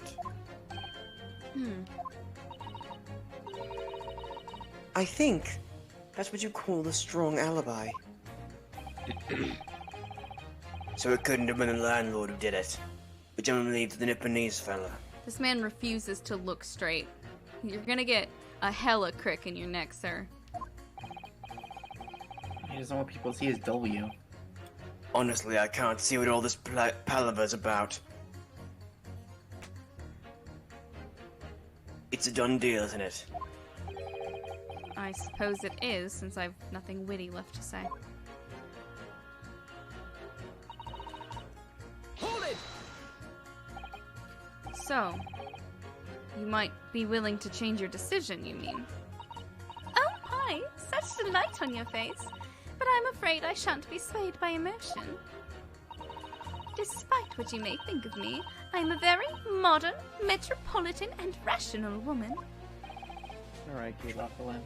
That's great. If one reads the morning papers, it's all forgotten by tea time, isn't it? So why read them in the first place? You see, modern, metropolitan, and rational thinking, wouldn't you say? And not at all extreme.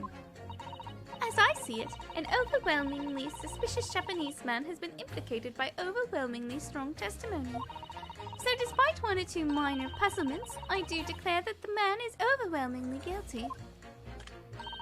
Modern, metropolitan, and rational logic, wouldn't you say? Overwhelmingly. But us modern gals are always delighted to embrace new fads, you know. So I'd be only too happy to consider an exciting new theory if you could come up with one. I'd be happy to do that too. If only I could. Let's do our very best not to disappoint the modern and metropolitan young lady. She's cool, I like her. Right. So I'm glad you she's omitted racist. rational there. Her outfit's so nice. Hold it! Oh. But what about the possibility that the window is open? What about it? I mean, there's just no way it could have been. How can you be so sure?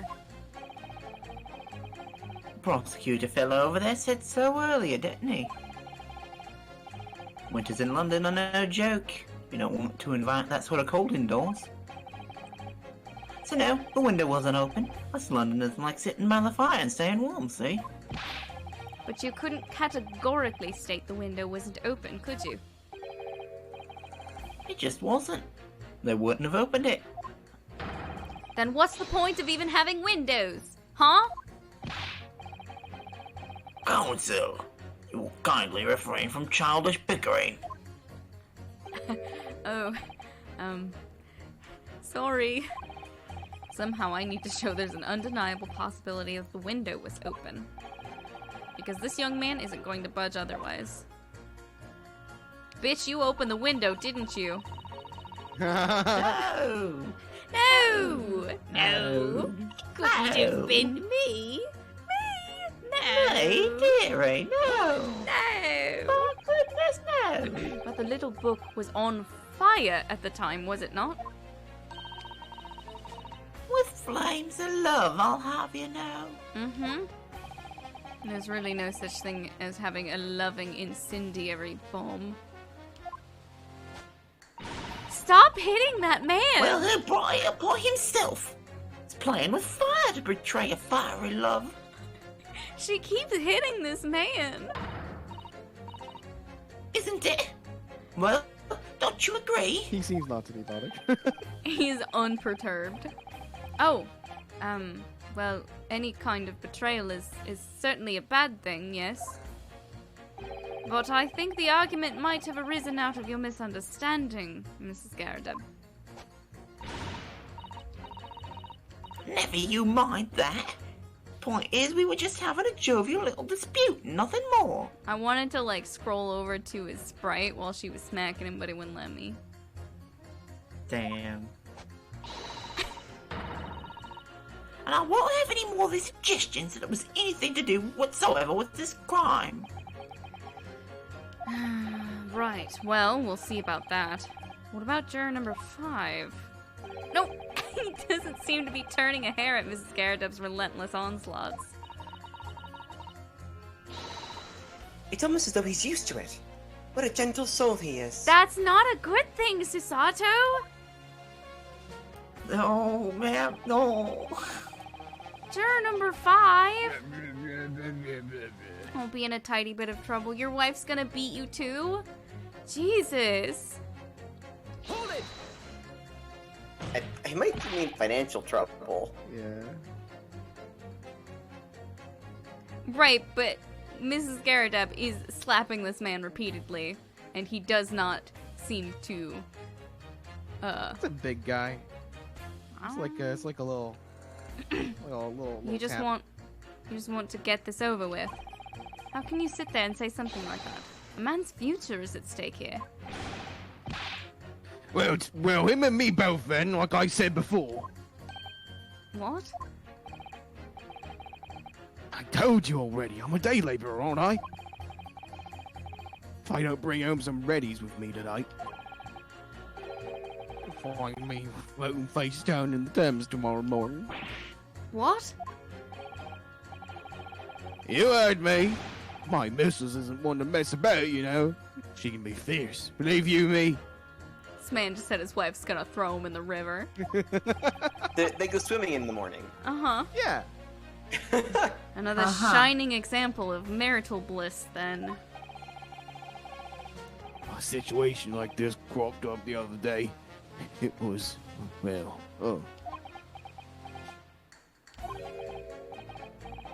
You know, it's funny, but I can't quite remember. Oh. Sorry? It was too frightening, that's the thing. I must have blocked it out. Oh my god! Sir! Sir! Oh, save him. Christ. Alright, folks watching this stream, dating violence is not a joke. Don't. This is not okay. Helpful. I wonder if Mr. Beat will ever be dragged into the Thames by his scarf. Oh my god! Oh, Don't even go there, Mr. Sato. There must be some way to jog his memory about this. This is how any sort of dispute is settled in London. They both must jump in the Thames and fight. Any two people. That is how duels are held. Oh my. 1v1 me in the Thames, bro. Lads. Hold it! Does that have anything to do with your decision about the defendant's culpability in this case. Hold on. 1v1 me in the Thames, bro.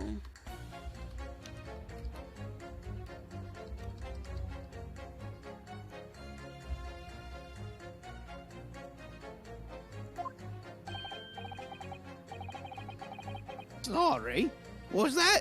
You have to speak up, lad.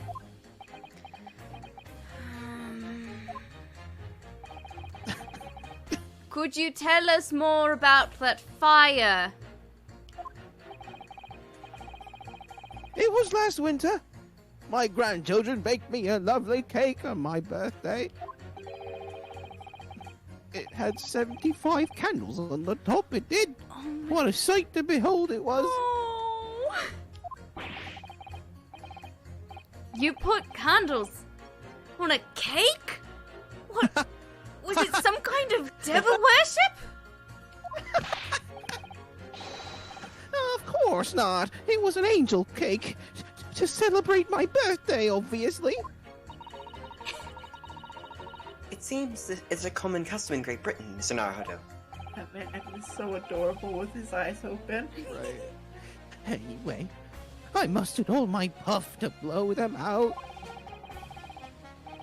Not only I must have blown wrong somehow, the flames didn't go out, but candles went flying all over the room. Holy Oh, shit. God. Is she gonna react more to this? Because this seems very similar to how she caught fire. The furniture caught and everything went up. The whole place filled with smoke.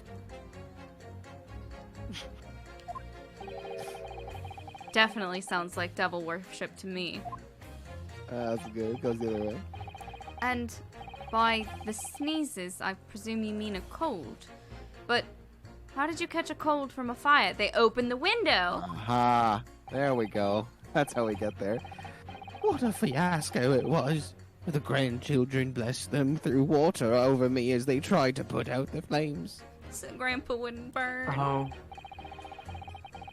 And then, because the whole room had filled up with smoke, of course, we had to open all the windows to clear it. There we go. The windows. did it. The biting winter air rushed over me like the devil dancing on my grave, it did. I almost I caught a died. terrible cold from it. It put me in a hospital for a while. I won't forget that birthday in a hurry. So every day this man goes out, walks, eats shit. And almost dies. I knew, Every birthday, he also almost dies. I knew it was devil worship all along. But something about this old man's story is playing on my mind for some reason.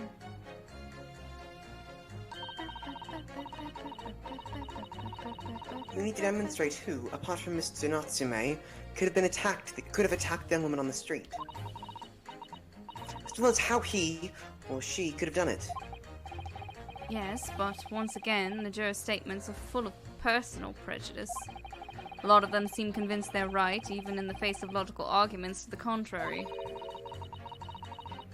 I think you're going to need to put them against each other and force them to accept an alternative explanation. Now, my words are failing me. Yes.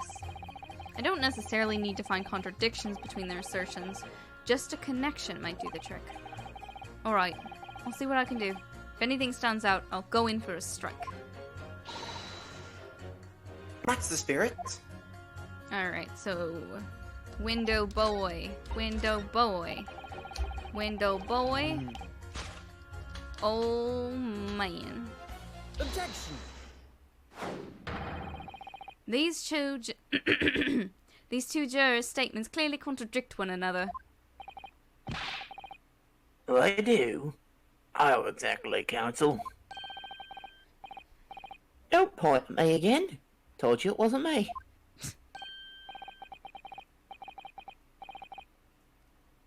What's that you say? Speak up, lad, speak up. Juror number 3. Do you see? Oh, me? See what, sir? Did you hear juror number 6's account of his birthday celebrations last year? It seems, despite being a Londoner, He once opened his windows in the middle of winter. Well, yes, of course, because it was an emergency. I mean, obviously, if the room was filled with smoke from a fire, then you'd be mad not to open the... It's fucking so funny. Exactly. Look at him walk with his little leggies. On the day in question, at the time of the incident, there was a fire in the Garadeb household, and Mr. Garadeb had the following to say about it. The whole place filled with smoke. Oh my. Oh my heart. There we go. Bitch, where'd you get the tea? She's Now you can speedrunning pay Godot. animation. Now you can pour it, right? Excuse me. Excuse me. Juror number She's 4. speedrunning Godot 17 cups of coffee. Right. Do you have something to say about that? Mrs. Garadeb. Oh, dearie me. What's the meaning of this? How dare you imply that I'm hiding who I really am? Then why do you keep answering to your name? It's imperative that you confirm something for the court. So please, it's time to drop the pretense now. What is it? When the fire started in your house that day, did you or your husband open the window? What are you insinuating? The room would have been thick with smoke after the carpet and bookcase caught fire as they did. In a situation like that, it's inconceivable that you wouldn't have opened the window.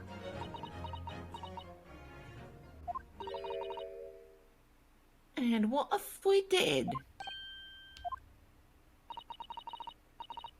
Oh, alright then, yes.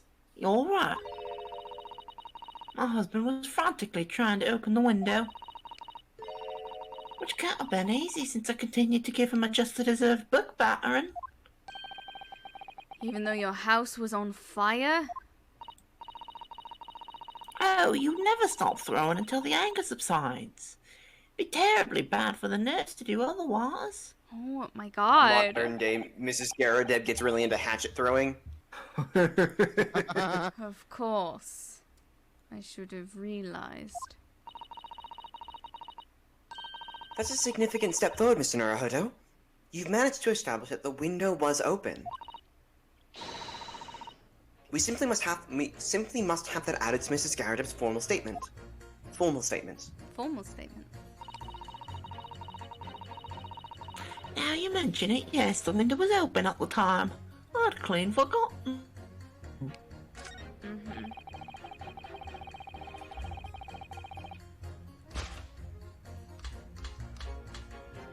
Objection. Oh, did they not contradict anymore?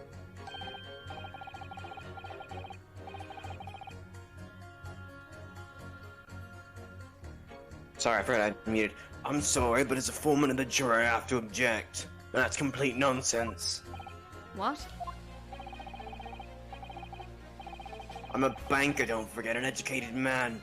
And there's no contradiction as far as I can see. Yeah. Quite so, Mr. Foreman. I will not permit a whimsical attack against the good members of the jury, counsel. There was nothing whimsical about it. It's very important to listen very carefully to every juror, Mr. Naruhodo. Mm-hmm. Then you can decide where the contradictions really lie, if there are any. You're right. I'm sorry.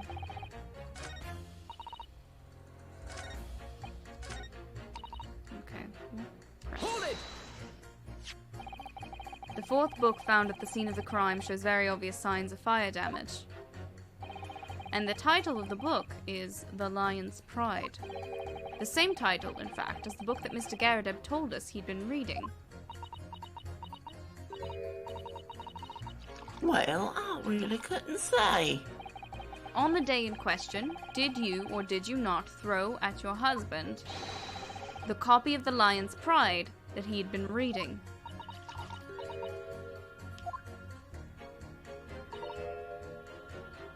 I did. It was the first thing I could lay my hands on, so I hurled it straight at him. And now you come to mention it, yes. He was rather enjoying reading it, you're right. Why did you not reveal this information to the court from the outset? Land that tape. Because I couldn't, you insolent little man. I didn't remember.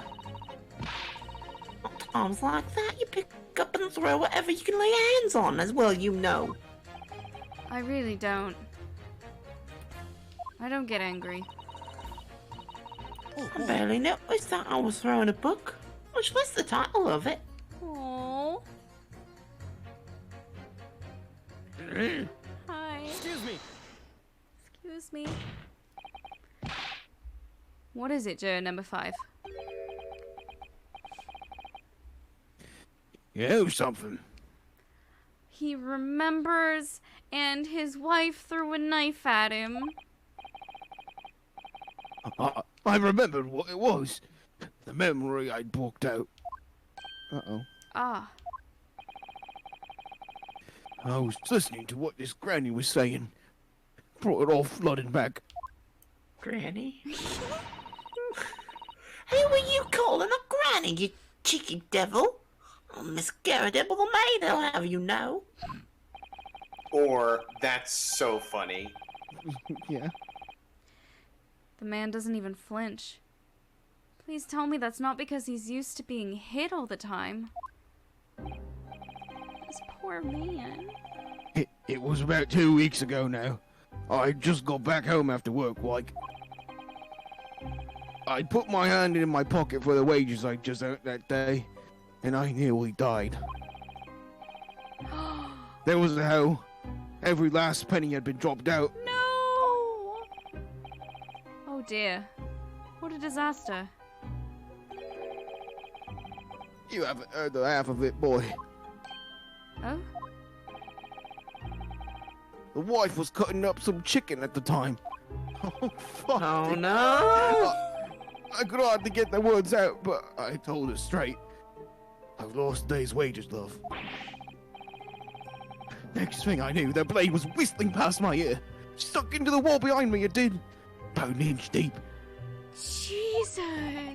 Holy shit, she was going for murder. No words, just terror. I could smell it then, you know. That god-awful stench of the dams. I was sure I was going to end up face down in the muddy banks that night, I tell you. Now, that's a real disaster, ain't it? Ain't it? Isn't it? Ain't it? Ain't it? I'll never use the word lightly again. Anyway, the point I'm trying to make is this. When women lose their rag, they'll throw anything at you.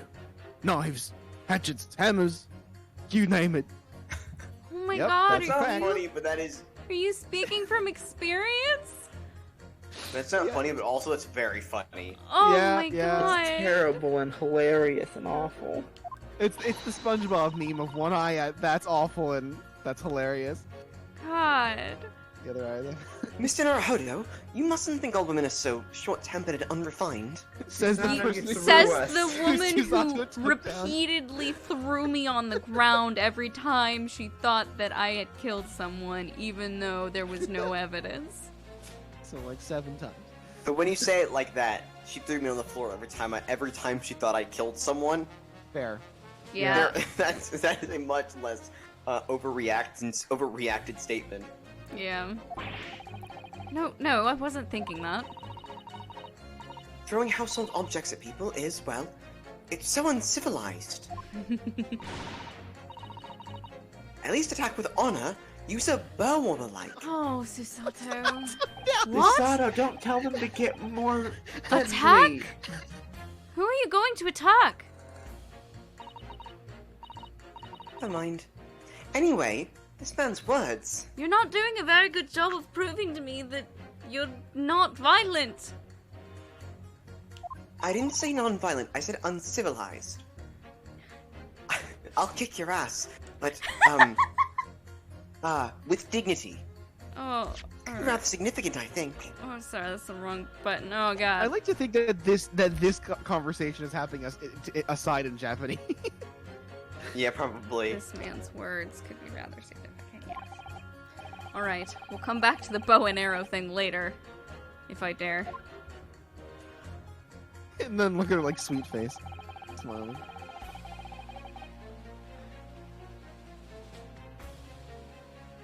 Can we? Lead Oh. by. A woman. I didn't realize it was new. A woman in a rage will hurl almost anything at you. The kitchen knife really brought that home to me.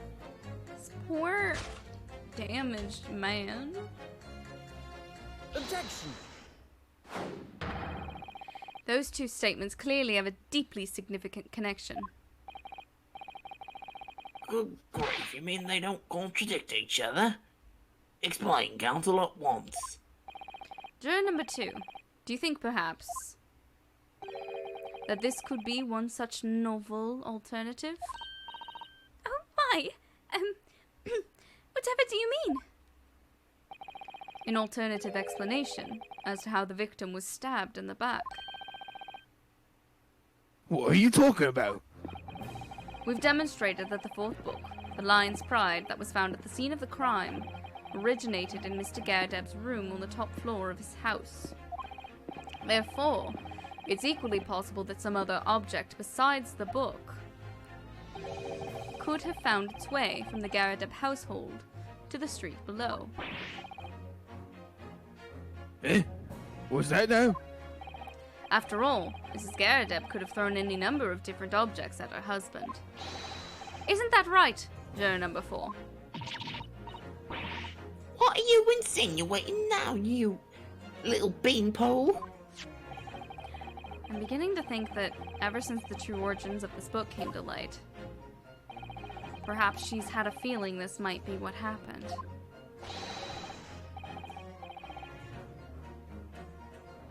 Now listen here, you Eastern Gala. As a foreman of this jury, I demand a straight answer. Oh, it's a cockatoo. It's a pink and gray cockatoo, or the rose-breasted cockatoo. Anyway, go ahead. A gala? Yeah. Is a cockatoo he's You're calling? gonna give us this yawn of Yeah. you cock. He gave us this yarn about some other object making its way out of the house. But what? What is it? What do you think? Use your brain. Rose-breasted cock. You rose-breasted cock. And he Listen, you prestiges could it with just- Eastern, so you Eastern rose-breasted cock. Listen, you can just call me gay, it's fine. I'm really taking a big gamble here. That was a bold accusation to make. But I haven't any real evidence to back it up. But I'm certain that at the very least, this warrants further investigation. Alright, Mr. Foreman. I'll try to explain the defense's theory. The other object that found its way from the Garadeb household to the scene of the crime was...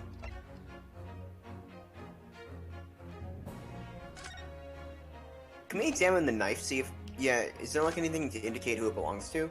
No, right? I don't think so. I don't think there was, no. Does it match the one in the picture? Yes, they said that. It's got a tip the tip's broken off.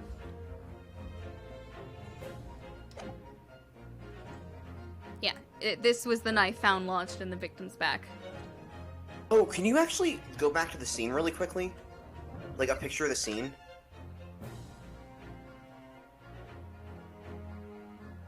Okay, can you look at the other picture really quick?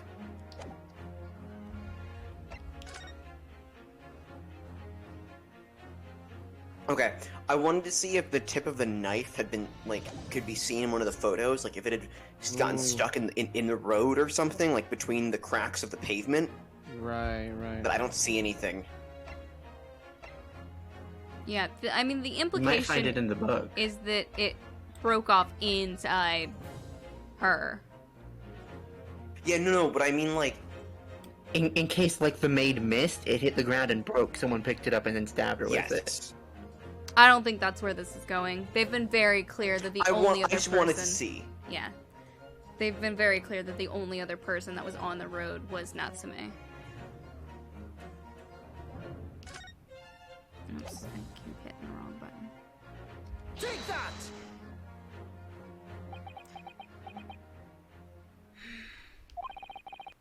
Juror number 4. Mrs. Garadeb.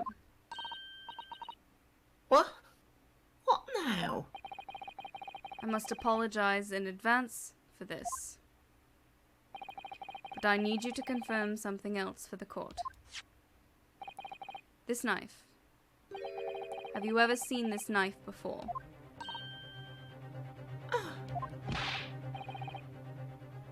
Good lord, Counsel, what on earth are you doing?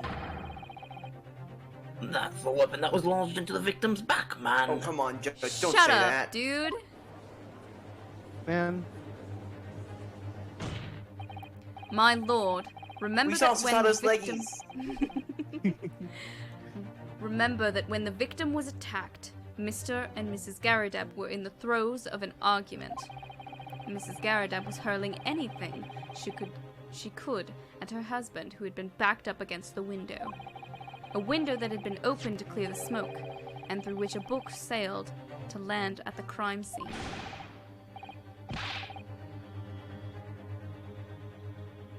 You can't seriously believe that.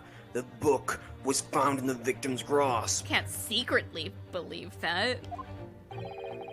Yeah, I can read. Are you saying that it flew out the window and landed across the street, neatly in her hand? Even my missus hasn't got a name like that. Clearly, she missed your head. Yes, I admit, there are many details we don't understand. But that's the point. That's precisely why. We must not allow this trial to end. Not right now. Oh my! Ah. Mrs. Garadeb, your answer, please. Have you seen this knife before or not? Oh,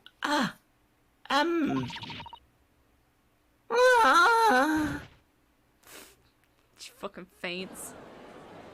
Look at her leggies! Look at the leggies! Look at little boots. Little boots. my lord. Is that My lord! no? I wish to change my decision.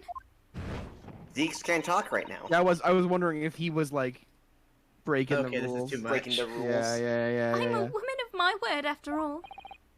Thank you, madam.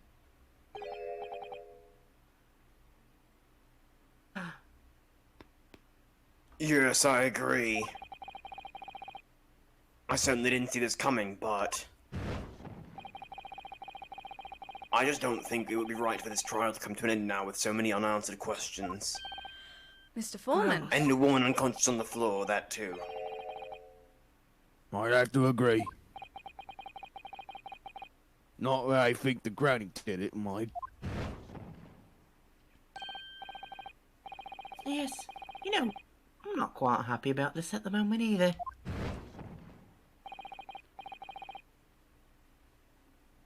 All together now, ladies and gents.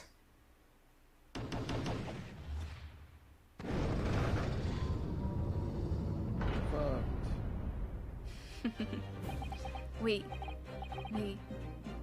did it. Oh, congratulations, Mr. Naruhodo. Oh, as a result of the defense's summation examination, a number of jurors' leanings have changed. Again. 2 jurors called guilty against 4 now calling innocent. Accordingly, the opinion of this court is divided. And continue. Get fucked. Zeeks is pissed. Six is fucking pissed. Zeeks courtroom would strangle us. Now then, Lord Von Zakes, how does the prosecution move? You know, right now at the point where if I saw Zeke smile, I would be disturbed by it. Like, Yeah, like genuinely smile, like that would be unsettling. yeah.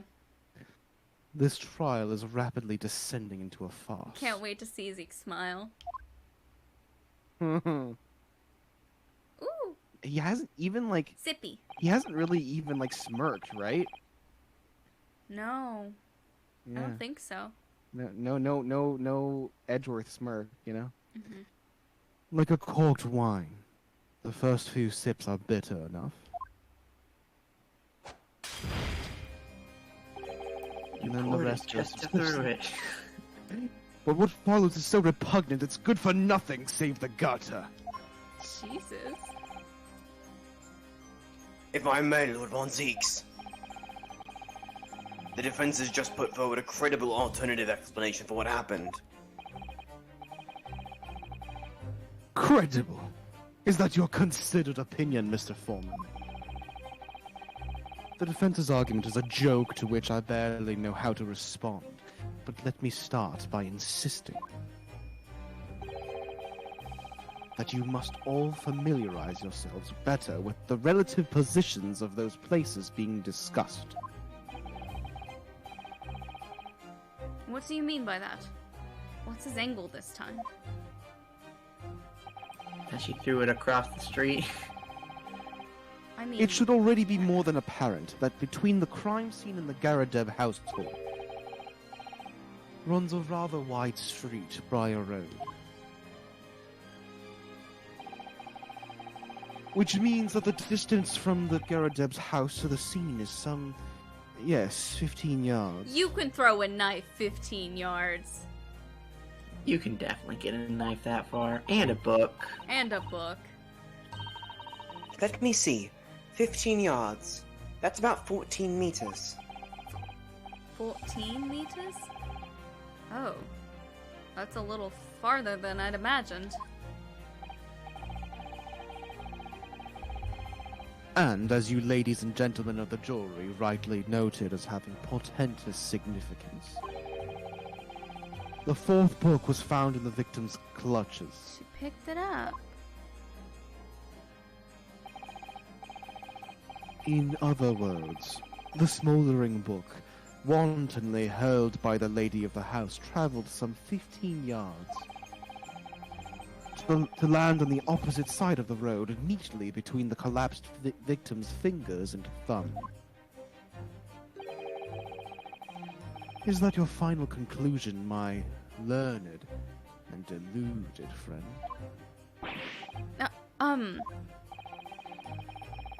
And did the jackknife follow a near identical trajectory to plunge into the middle of the victim's back? Yes, actually. You're right. This fantasy is somewhat stretching the notion of having a bad day for the victim, I think. Even those pathetic serialized detective stories have more believable plots.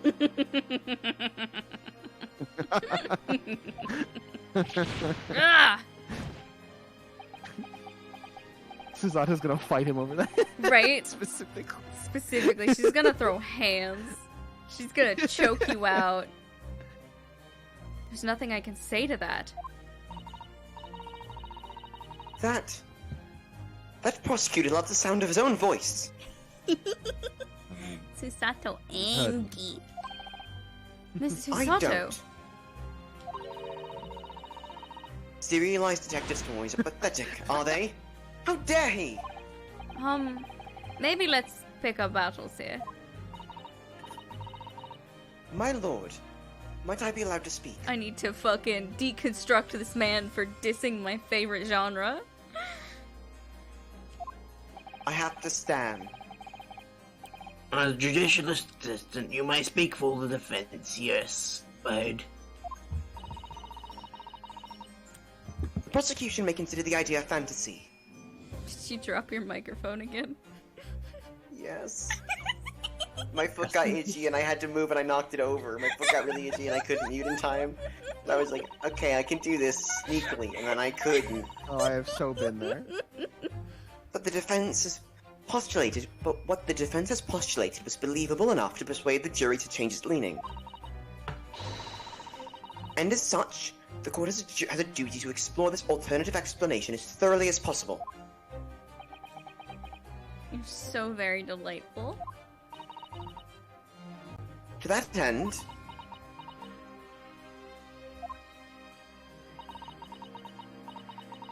juror number 4, Miss Joan Garadab, must be called to testify and submit to cross-examination. Nice. Yes! Nice. Get her ass. Get her! Saints alive.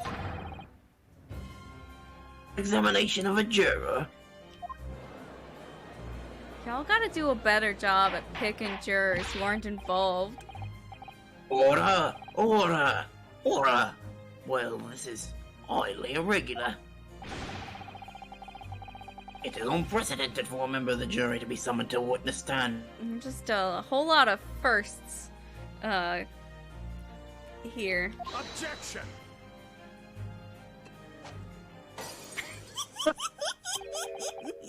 We've seen him do that that, but bitch. that's such a good- It's so fucking good. What? And unnecessary. Lord Van Zakes. Is he just gonna say summon her husband? There are already witnesses in the stand whose testimony the defense may further cross-examine. I don't want to talk to them. I don't want to talk to Sleepy They Man have and Angry good- Girl.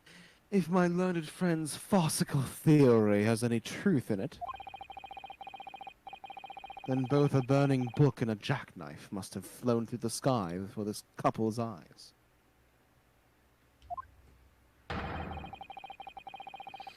And we must assume that they would be able to testify accordingly. They were too busy looking into each other's eyes. Yeah. Right?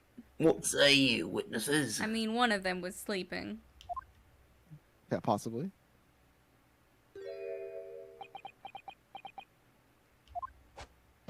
Looking at his eyes makes me sleepy. Right? yes, Mhm. Constable Roy Beat, reporting for duty, sir. They nail that, like, slow blink. Mm-hmm. Well, This fucking music. right? Like, playing while Van Zeeks is talking as much. Oh my god. Good morning, officer. I feel like this is the closest to a smile that we've seen. And it's very much Right. not a smile. His colon line face. Yeah. His- Sorry now, sir. I haven't slept for a month on account of villains appeared in my beat, sir. Jesus. That's not good for you. You should be dead. What? You should be Who's to constantly say A I'm villain? not dead? Oh, they're so heroic, those London bobbies. But I wish this is... Patricia, my darling, I've been neglecting you. But no more. Let's go. Oh, I can't Brody, right now. my hero, you make me swoon. Very well. The defense. This is a request. Oh, That's the saddest. Oh. oh. In order the witnesses in the stand to testify. I'm like, I don't know what's going on, but I'm only getting like parts of Shasta. I didn't hear again from Shasta just now. I heard the rest Yeah, of it. I was missing some stuff too. Is this better? I Yeah. mean, I don't know, Yeah. maybe. Could be. We heard all of that at least. I'm gonna try and directly into the mic. Okay, that might help, yes. State forthwith before the court any details pertaining to the defense's alternative explanation of events. Yes, that was better. Yes, sir. Falls asleep. Yeah, I did. The case has nothing to do with Mr. and Mrs. Garadab. Believe me, a London Bobby is good for his word. Uh-huh. You see, sir, the windows on the top floor of the Garadeb house are top-hinged casements. Obviously, if anything had been thrown out of the window, we would have seen it. I did leave the scene to go and fetch help, but my trusty Rolly was there to make sure nothing was disturbed. I didn't take my eye off the crime scene for one moment, sir. Nothing strange to report on that front, sir. I don't believe you.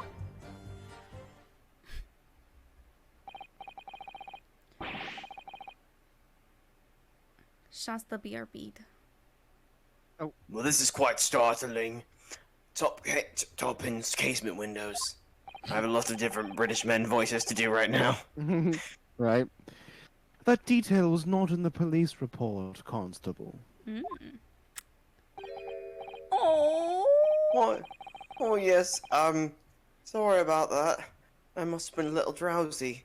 I'm sorry, Uwu. I'm sorry, Will. I'm sorry, Mr. I must have been a little Wazzy. drowsy. Was a real drowsy, a real sleepy Little baby. drowsy. I You was could, so you sleepy could boy. give him some Uwu Little to drowsy. differentiate your British voices. I could try. Oh. You cannot excuse your sins with drowsiness every time, Constable. Sins.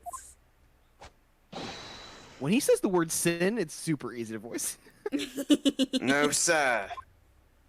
No, sir. No, sir. Sir. Sir. Yeah, how do you throw in the W? Saw. Sir. Sweat. Saw. Sir. Saw. Nar. Like the Yeah. Australian no with the R at the end. Yes. Yes. yeah, Nat. yeah, Nat. This is the third time in Ace Attorney translations that we've gotten a patrol pun in games. One they're- in the Finn translation and two in canon localized. Yeah, now by the But with but including they this. but this is a double pun because they're pat, roll, beat, patrol beat. Mm-hmm. Yeah.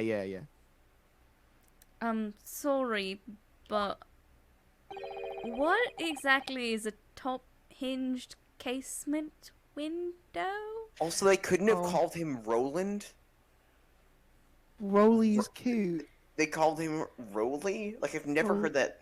Probably because that's all Probably. she ever refers to him as, and that is now his name. Okay, that's funny, though.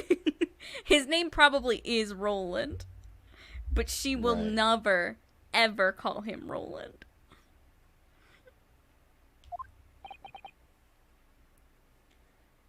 And you. Me. You cannot excuse your ignorance with such trite remarks, my learned I'm friend. asking for clarification on the facts. Asshole? Bitch. Of course. Sorry. Oh, wait. Sorry. I found it, Mr. Naruhodo. Cast your mind back to the windows in Mr. and Mrs. Garadeb's room. Sure. Okay. I'll try. Ah. So the window opens in order to allow air to circulate inside the house. Ah. But as it's a top-hinged casement window, it swings open along the upper edge, you see. The bottom can also open. Yeah, but they usually both open Yeah. from the top. Otherwise, if they open from the bottom, you just get snow and you get rain in the house. Yeah. I'm That'd glad. be funny, though. I'm glad you've rectified your ignorance. A casement window's most prominent feature is its stay, a metal bar for which prevents the window from being opened beyond a certain amount. It prevents it opening. This is all news to me.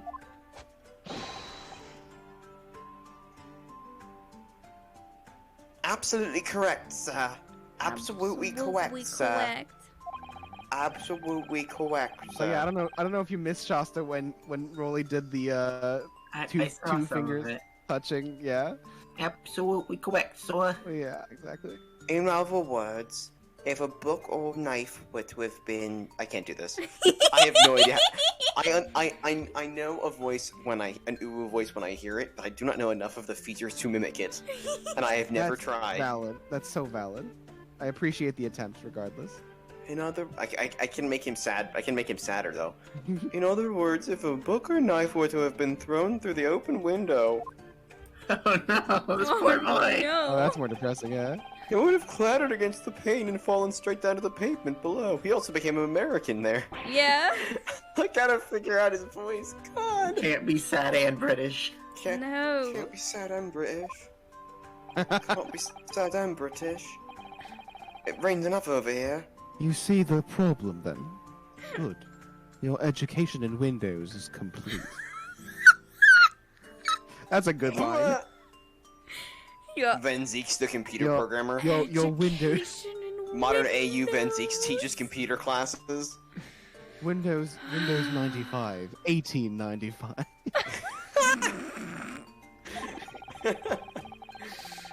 Oh my lord. There was never any possibility of either the book or the knife traveling 15 yards over the road. Hmm. That is, unless the window pane had been shattered. Something we've discounted already.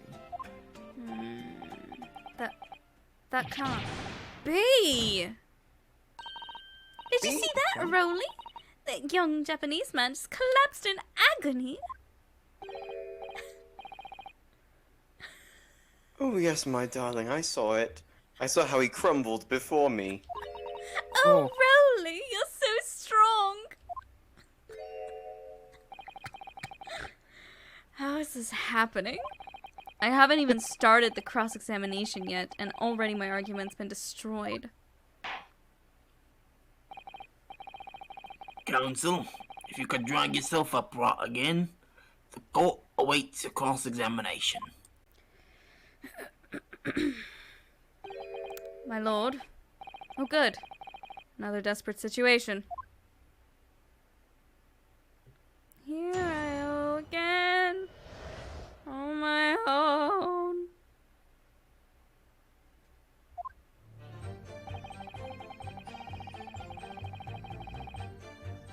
Is he? Is he really? Hold it! How can you say that for certain?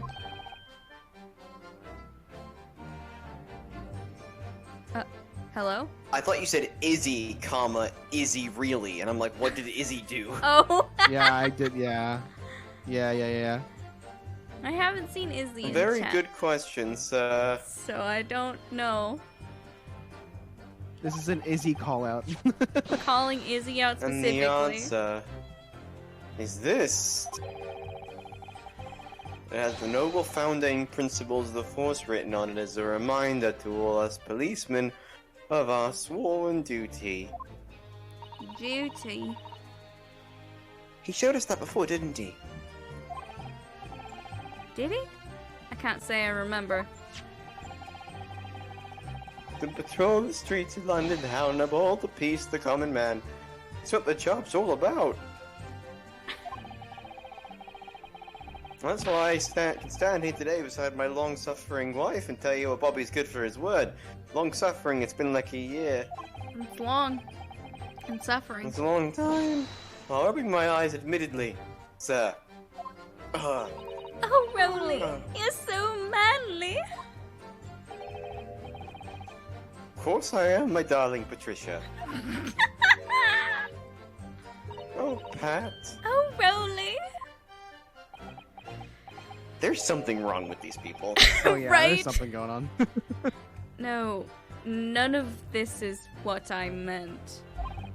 I That meant... scarf is just a... How can you say for certain that this case has nothing to do with Mr. and Mrs. Garadeb? That scarf is Scarf full of is what knives. Exact damn thing! Yep. The scarf's so big because it's full of knives. Ah, I see, sir. You should have said so earlier, sir. Well, the fact that you thought I was questioning your integrity feels like it says a lot. I'm just very defensive. Yes, well, So could you answer the It's question? not suspicious at all. That was a waste of time then. Absolutely, sir. A waste of time. I will answer it to the fullest of my abilities, sir. I am a waste of time. Yes, sir, I'm a waste of time. I'd rather be napping. There's a surprising reason why Mr. and Mrs. Garadeb's domestic dispute can't be related to this case. Debut.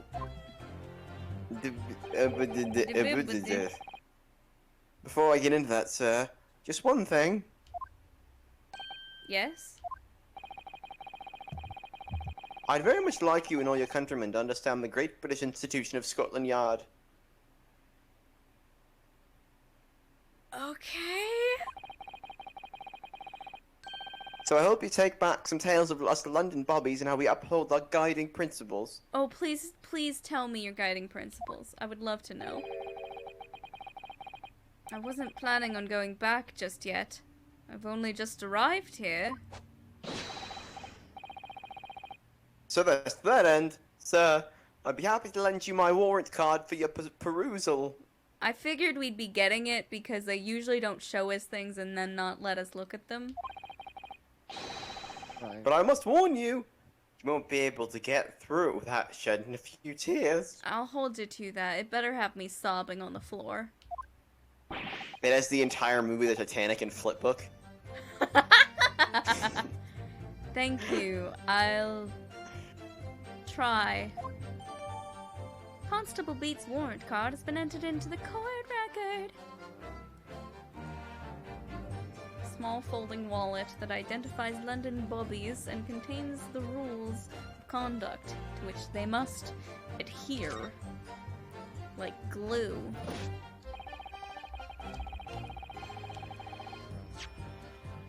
Top inch casements. Item number 1. Alright, hold on. Principles of policing. Item number 1. A policeman will strive to preserve the peace within his allotted beat. Item number 2. A patrolling officer is expected to walk 20 miles around his beat every day for the furtherance of community relations. Metropolitan Police Regulations. Item number 1. Any crimes fall under the jurisdiction of the beat in which they are discovered. Item number 2. When a crime is discovered on his beat, a policeman must assist with initial investigations and help detectives. Shit. So this was not found in his beat. Did they move the body? Ooh. I mean, he already said it wasn't his beat. That's why he's heard to go. No, did they move it out of his beat? Was his beat across, was the street that the woman was on, like the side that the Garrett house is on his beat, and the across the street wasn't, and so they moved it across the street so they could go out for dinner? Oh my god. Oh my fucking god. Jesus Christ. Cause that's fucking funny. That would be bananas, if true. Cause they kept talking about how it was their wedding and how they were excited and... Big if true. Big if true. Hold it! By which you mean they don't open fully. Is that correct? Yes, sir. Yes, sir. I'm really on. That is there to allow a bit of air through the house, you see. They're restricted as to how much they open. Maybe the slowest you'll ever hear me talk. Right? And right, yeah, for miles. And therefore, anything thrown out of the window from inside the room. Canonically, very fast talker. Mm-hmm. Would simply strike The canon of my life. Yes. fall to the street directly below. For clarity, allow me to mark the map. It's this Magic. cool, fun new joke that I make constantly where I talk about people's real lives as canon. Yeah. I've been, My life doesn't have a canon, like it happens. Here is the location where objects would have fallen.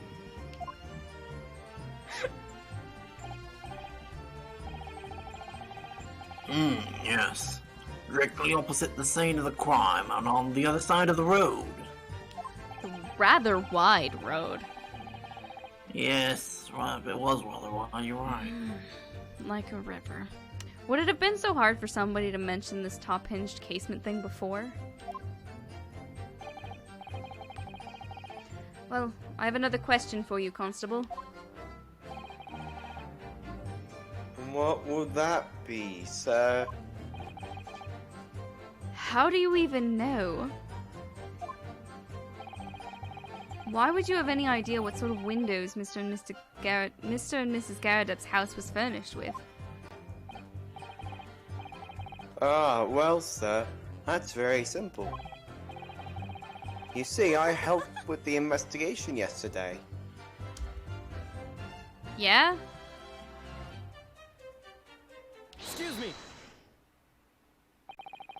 Do you have something to add, Mrs. Beat? Sorry? You look, well, delighted?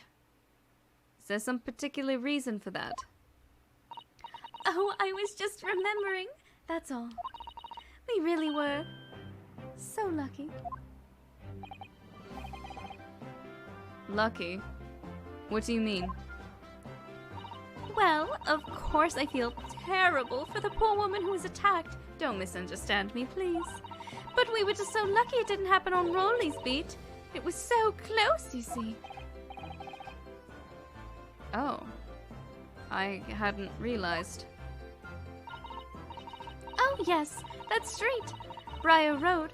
That's the boundary between Rolly's beat and the next one. Why would you bring this up, ma'am? Oh my god. Because she didn't know what side was his. And he told her to leave, and he moved the body. So it wasn't on his beat. Oh my god, yeah. He just told her, oh, this isn't my beat, you need to go get the other cops. And she's like, okay. Isn't that right, my love?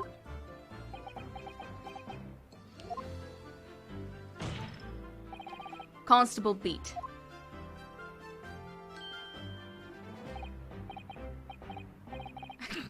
Huh? Oh, yeah, that's right. Not the reason I was helping out with interviewing the occupants of the Garradeb household yesterday. The house is on my beat, you see, sir.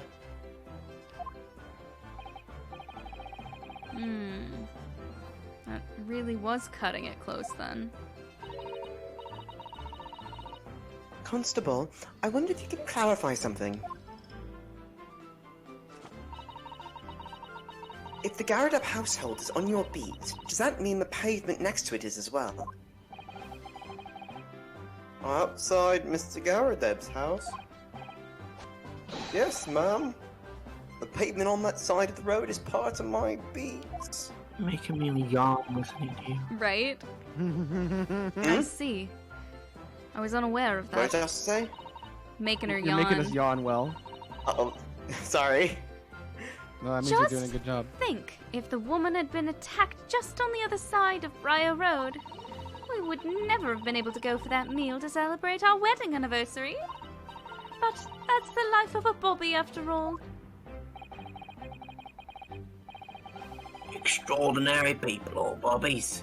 Tirelessly working for the benefit of all Londoners. And then we reveal that he's a liar, a scoundrel, a cheat. Do you know what I think? I think it was for the good. I think it was the good Lord's way of rewarding my Rolly for all his hard work. Don't you think so, my darling? Must be it, Pat, my love. That must be it. I think perhaps we should make sure we have that information officially on record. Leave it to me, Mr. Naruhodo. I'll take care of it immediately. The case files information has been updated in the court record. And now it's my turn, I think.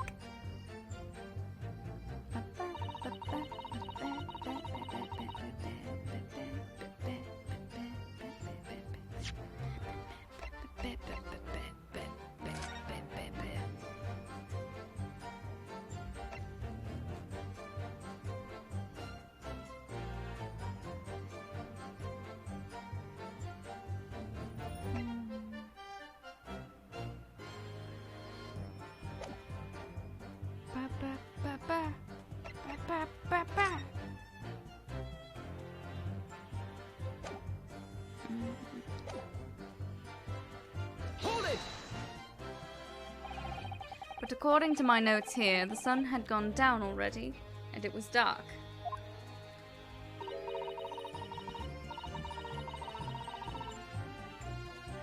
Oh, but Rowley and I were strolling along, gazing at the night sky and looking for our lucky star. Sorry? The star that would guide us to eternal happiness. Can't it guide you to answer the question? Izzy. Hi, Izzy. If a flaming book had cut across the sky in front of us, These blondes are sus. it would have lit up like a shooting star. Well, one's a cop and one is a Cop's wife. cop's wife. And if I'd seen a shooting The other star, crochets. I would have made a wish upon it. Let Rowley be an inspector, I would have said. 3 times at least. Of course, what with the smog and everything, we couldn't actually see any stars.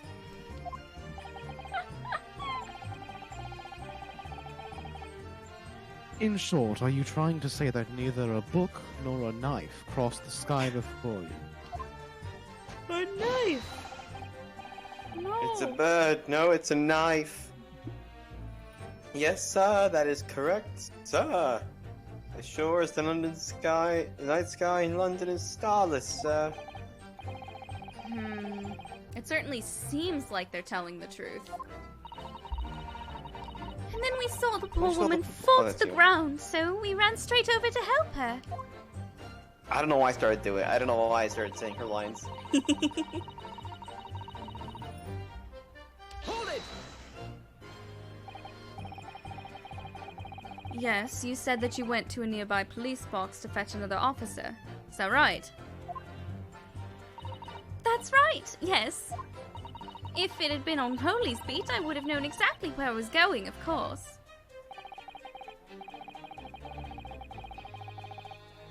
Don't feel bad, my love. You can't be expected to know the location of every police box on every beat.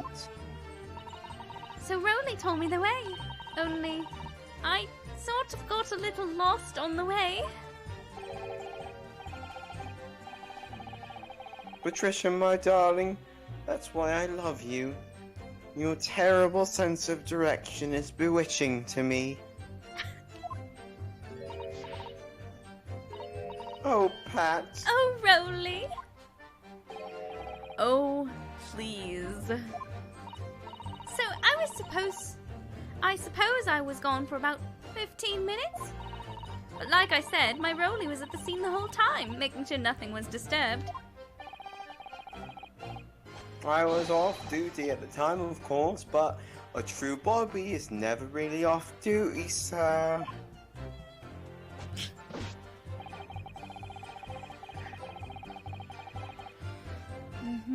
Hold it! Nothing to report.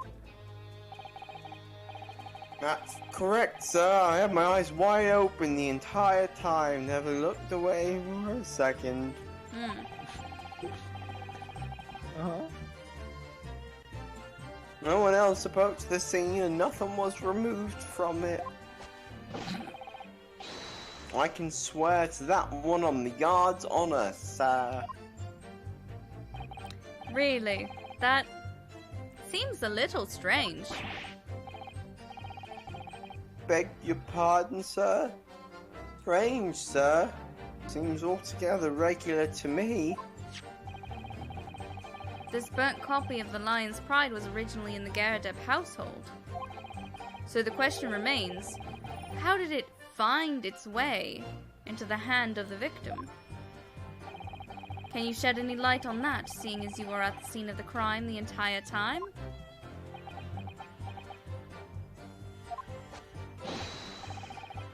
Ah, could it be a direct copy, sir? One that just happened to be burnt as well? Different copy. What did I say? Direct. It's funny. I'm genuinely so tired, and voicing this guy is making it so much worse. Oh my god. I may raise the energy on this guy, because I will fall asleep on stream. I straight up once was on a video call with a friend, finished my sentence, and was asleep before she started talking. Oh my god. Impressive. Like, it could happen. Yeah, you don't have to make him so sleepy. Yeah, I'll probably go back to just him being a weirdo. Even if that were possible, why would the victim have been gripping a book like that in her hand? As we can see from the photographic print, she had a bag over her shoulder.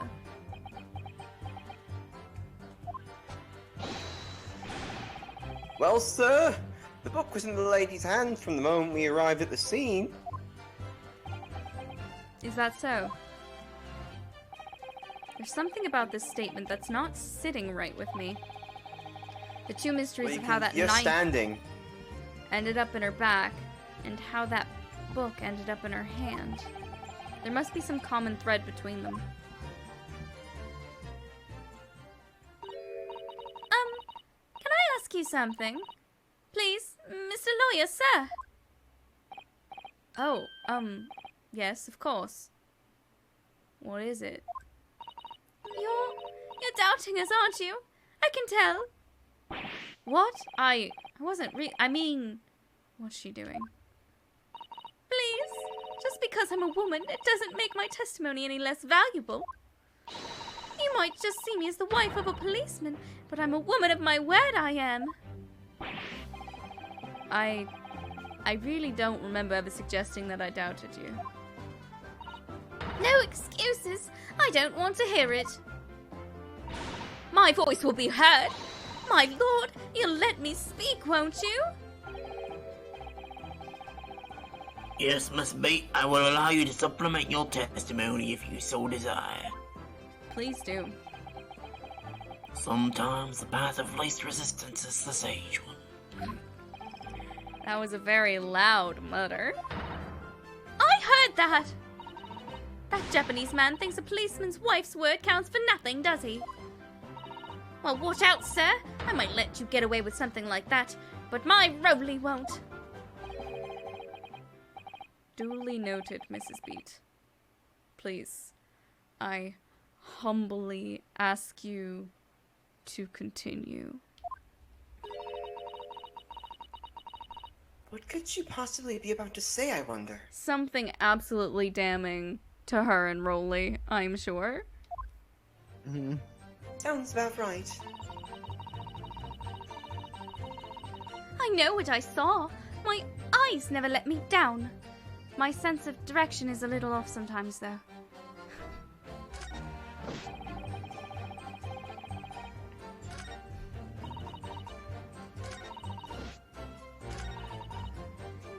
Okay, alright.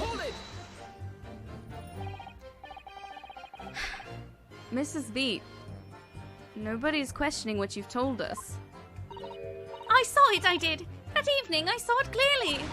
The little Eastern man with the whiskers and the funny curved back slinking away from the scene?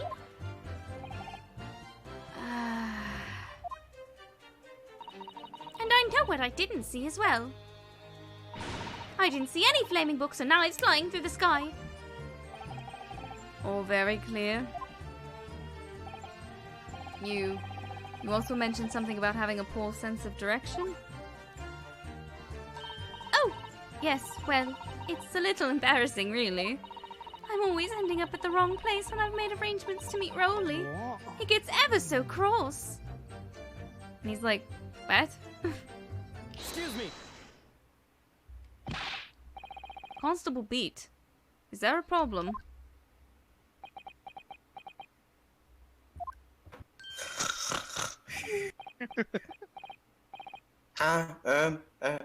No, sir. No problem, sir. Did your wife's remark now just bring something to mind, perhaps? Oh, well, in a way, sir, yes, sir. I was just remembering that the same thing happened that evening is all.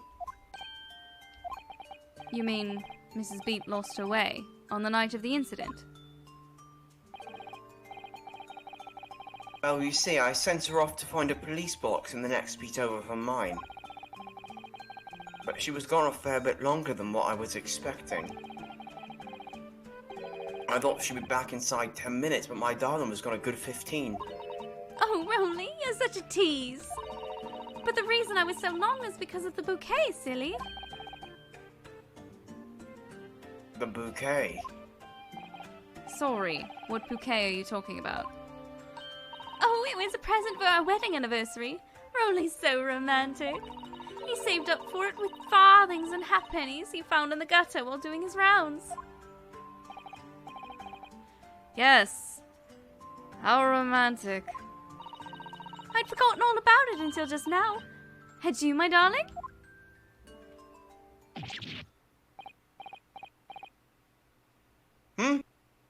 Yes. He screamed. Ah! And his eyes look like his eyes actually look lucid for a second there. Yeah.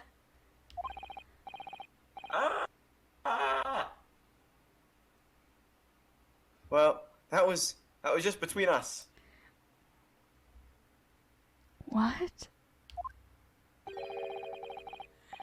No talking about to anyone else, darling. You have to Really? Oh. You get that, stenographer?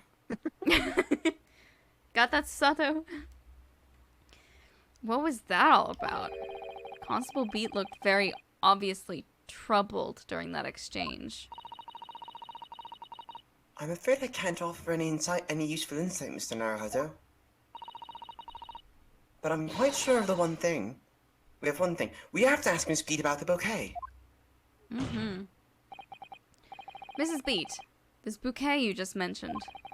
I'd like you to add details about it to your testimony, please. Oh, really? Yes, I'd love to. Van Zeeks is just like, God, why? Please, why?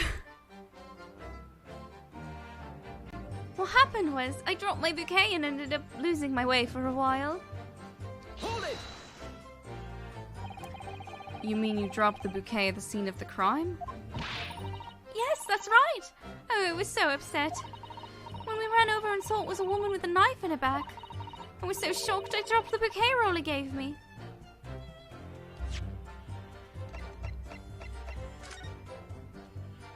I didn't think so.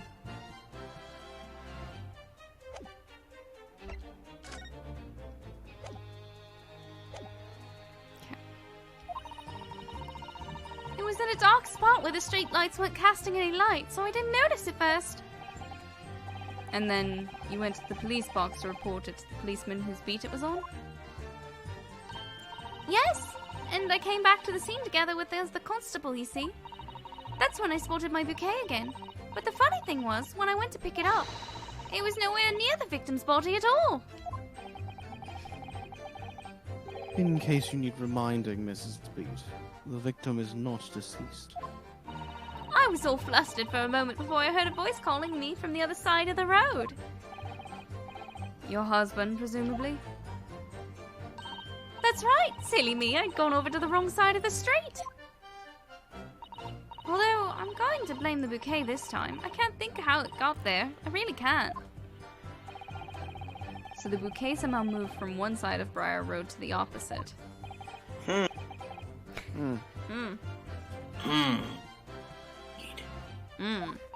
We're Isn't all it? humming about the same things. But the worst of it is I forgot to pick the bouquet up again when we left the scene.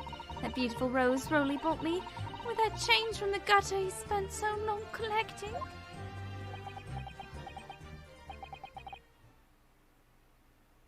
By bouquet,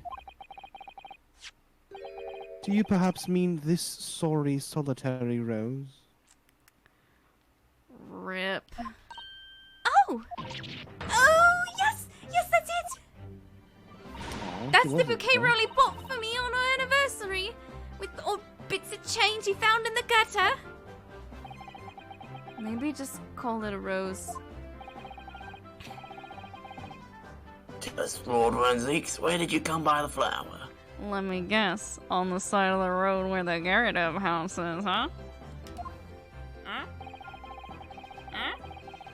According to the report by the police officer in charge of the crime scene investigation, Huh?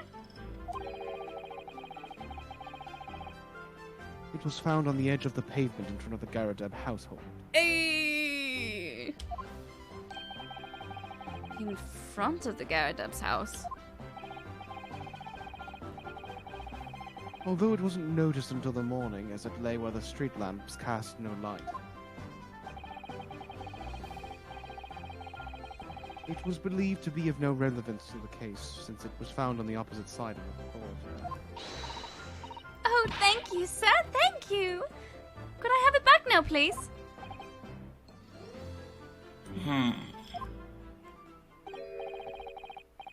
No. The rose should be added to the court record as evidence. Oh. The anniversary bouquet has been entered into the court record. But it's a symbol of our love.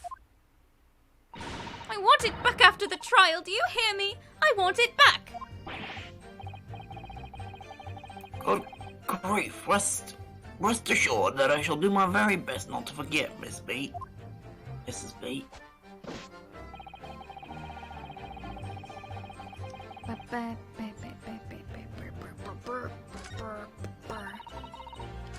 God damn it. Okay, well, let's take a look at this rose.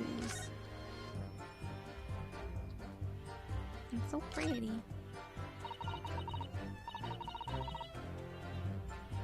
An English rose. It's such a beautiful flower. Ah, this is a rose, is it? Never seen one before. Do you not take an interest in flowers, Mr. Naruhodo?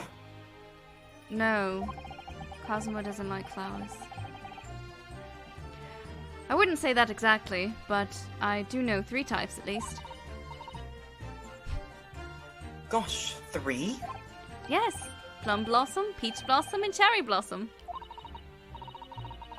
Perhaps you should consider branching out? Learning some that aren't fruit tree based, for example? Nah.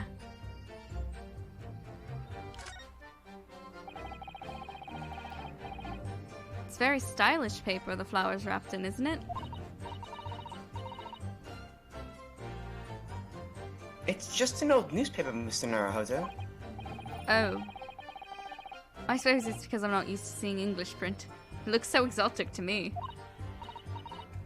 Ah, I see. I don't know how to read. Is something wrong? Oh, no. I was just thinking that if you wrapped a stone-baked sweet potato within an English newspaper, it might look like some sort of fancy cake. What? Ah, Oh, I love her. Susato-san. You do love your cakes.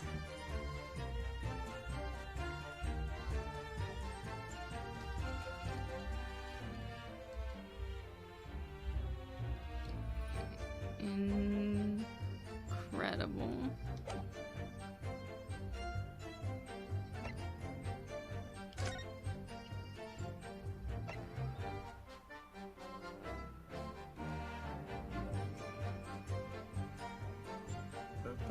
I can't sing along because of the delay. Damn it. I got one note in and I'm like, fuck. Fuck. Damn it. Shit. Hmm. Okay. Okay.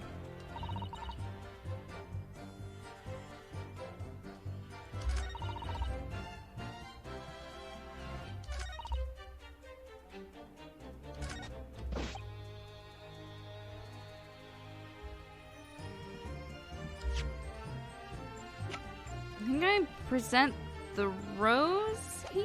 I want to save.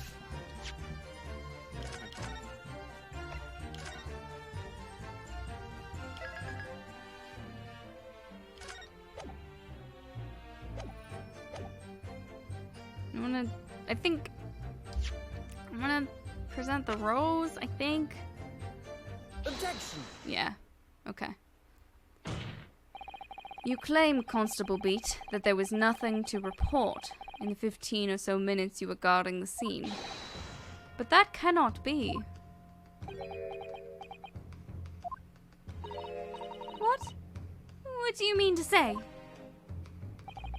In your testimony just now, Mrs. Beat, you explained to the court that when you arrived back at the scene of the crime with the policeman assigned to the beat, the bouquet you had dropped at the victim's side was no longer anywhere nearby. Objection! Yes, on the opposite side of Briar Road to where the victim was attacked. Yeah. I don't know why you objected. Objection.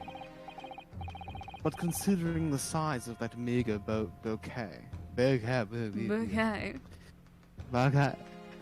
if a single sorry bloom can be so described. That meager baguette. No doubt it was blown in the wind across the street, into the gutter where it belongs. Jesus. Meager. Objection! But if that were the case, why did Constable Beat not testify to the fact?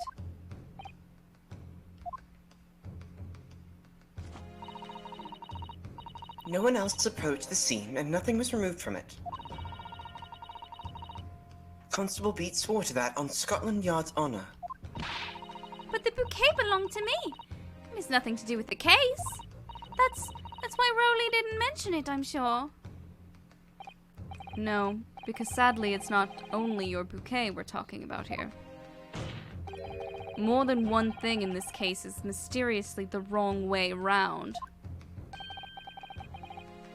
What are you talking about? Think about it. Besides Mrs. Beat's bouquet, there's Mr. Garradeb's book.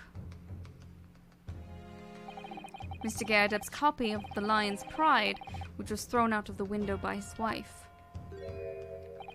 would have struck the pane of the casement window and landed here, on the west side of the street.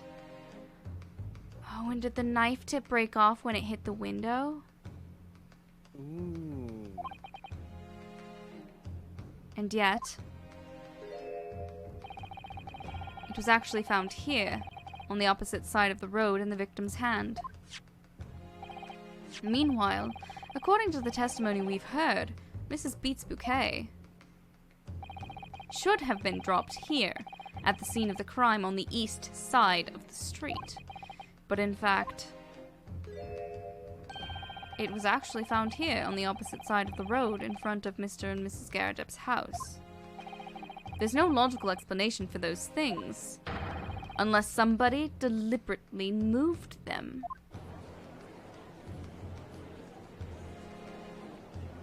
What are you trying to say? The way you're talking, it sounds like you think my Rowley's done something wrong. Don't you listen to a word that scrawny lawyer says. Wittering on about books and bouquets. Why should we care? Nitpicking, that's what it is. Oh good, Mrs. Garradeb's come round. You might call it nitpicking, Mrs. Garradeb, but deliberately meddling with the scene of a crime is a criminal offense. It's called,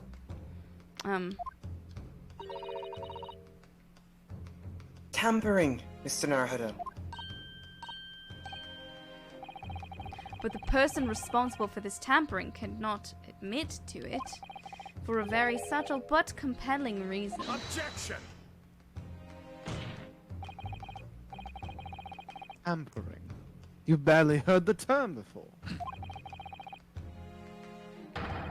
Tell us, my learned friend, who could possibly have had cause to carry out such an elaborate deception? This is the case of spousal abuse.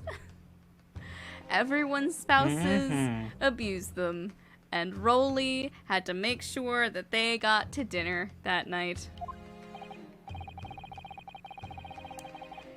Yes, there is someone who tampered with the scene of the crime that evening. All the evidence and all the testimony points to that one particular person. Counsel, I must demand that you substantiate this conjecture. Who are you saying is responsible for tampering with the scene of the crime? Take that! Sorry, Rolly. Obviously, there's only one person it could have been. Constable Rolly Beat, it was you. What? A policeman? A member of Scotland Yard? What nonsense! Why would my Rolly do something like that? There's no one straighter than my husband. No Bobby works more tirelessly for the people of London. I mean, he's in fact very tired. Mrs. Beat, you said in your testimony that your husband asked you to go to a nearby police box to fetch an officer on duty. The 15 minutes you were absent from the scene is the only opportunity anyone had to tamper with it. You're making it up! It's all nonsense, it's all lies! What about that Japanese man with the whiskers? I bet it was him, he did it! Objection! If that was true, Constable Beat would have seen him do it. Oh! And forgive me for pointing this out, but when you dropped your bouquet, Miss Beats, it was after the defendant had fled the scene. Ah, well... Objection! First you make accusations about the landlord and his wife, and now you incriminate a policeman as well. Listen. Y'all suck. But your accusations lack one very important thing. Evidence. Evidence. You claim the crime scene was tampered with. But there is only one reason anyone would commit such a reckless crime. To hide something. Yeah. Rolly's hiding the fact that it was supposed to be his investigation. He's hiding the fact that well, no, he's not. He's openly a simp. Mm-hmm. That's right! He's right! But my husband and I just happened to be there, that's all! So why would we have anything to hide? It doesn't make any sense. You've offered no motive for this alleged tampering. I mean, you've not given me the chance to give one. And until you do, your accusations are nothing but empty threats. Okay. Constable Beat had a very good reason for wanting to tamper with the scene of the crime. That's the key to this entire affair. Mr. Naruhodo, have you managed to solve this mystery? Yes. Counsel, you have made a very serious accusation against a London police officer. If you are mistaken, I am sure I need not point out that your reputation as a lawyer will be irrevocably damaged. With that stark warning in mind, you will now explain to the court the motive for this alleged tampering. Yes, my lord.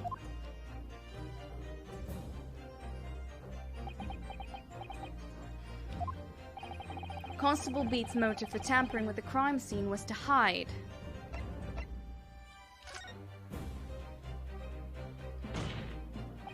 Where the victim fell to the ground. That is what this Bobby had to cover up at all costs. What? Where the victim fell? You mean where she was attacked? What are you talking about? We told you at the very start, didn't we? On the pavement of Briar Road, we saw it happen, remember? It was right here. As if anyone didn't already know. That's certainly what everybody has been led to believe. But in fact, that isn't where the victim was stabbed at all. What? What?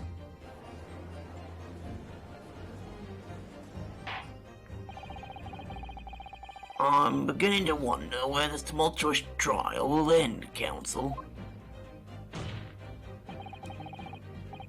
If that's your assertion, then the court is dying to know, my Nipponese friend.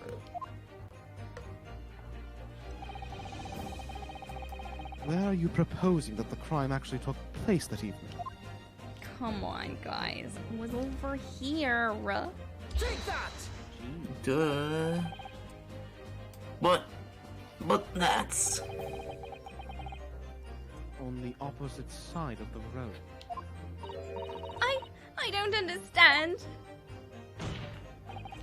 On the evening in question, Mr. Garadeb's book fell directly down from the open window above, and your bouquet, Mrs. Beat, never moved at all. What did move was the scene of the crime itself. Good gracious. Objection! Perhaps you haven't been listening to the ample testimony the court has heard. Yeah, it's all lies. Who cares? But these witnesses both saw the moment the attack took place. That's right, I saw it with my own eyes. It was 5 o'clock in the evening and already dark. There was the typical London fog on the ground. When you saw the incident unfold and ran to the victim's aid, that was actually on the west side of Briar Road. No, that's not true. It can't have been. Constable Beat then arranged for you to be absent for a while by sending you for help. And during the 15 minutes you were away, he transplanted the crime scene. He moved all the things shown in this print, the victim herself, the 4 books. He moved everything, in fact, to the pavement on the east side of Briar Road. Extraordinary. But the constable overlooked one thing. What? What did he overlook?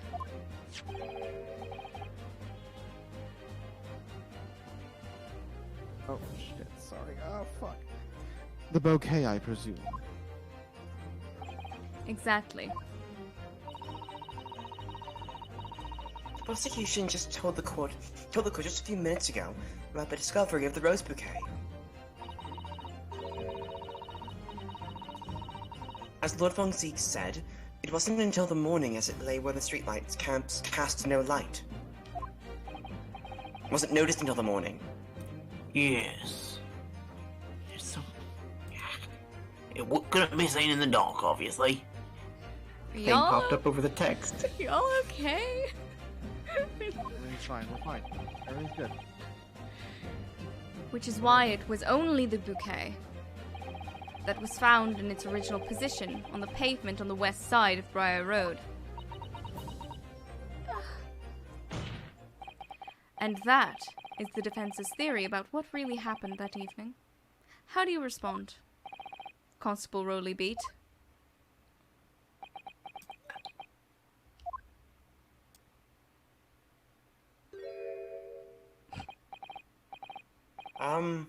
Well, I'm very sorry.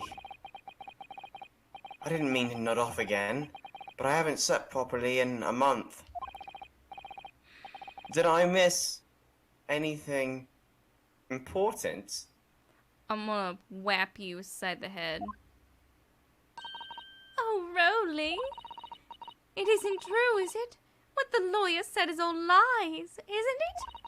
I know it is, because you're the most upstanding righteous man I know.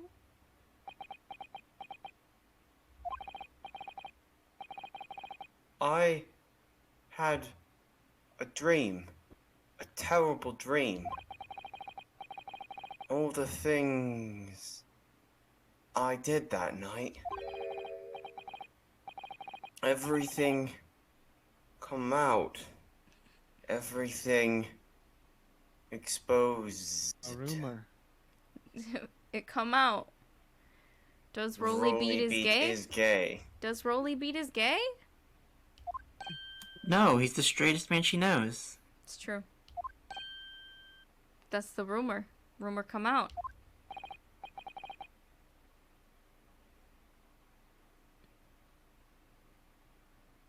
suddenly, it seems... It wasn't a dream at all. Good golly. Order! Order! Order! What on earth is the meaning of all this? Oh, Broly, why? Why would you do something like this? Moving a corpse is a criminal offense, isn't it? She's not dead. Quit talking about me like I'm dead. Wishing the victim dead should be one too. Constable, explain yourself. Why would you do this? Why you do this?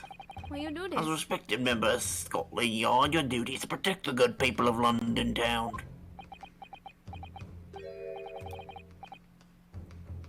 I can't say, sir.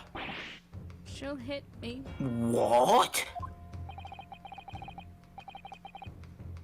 I really am ever so sorry about all this.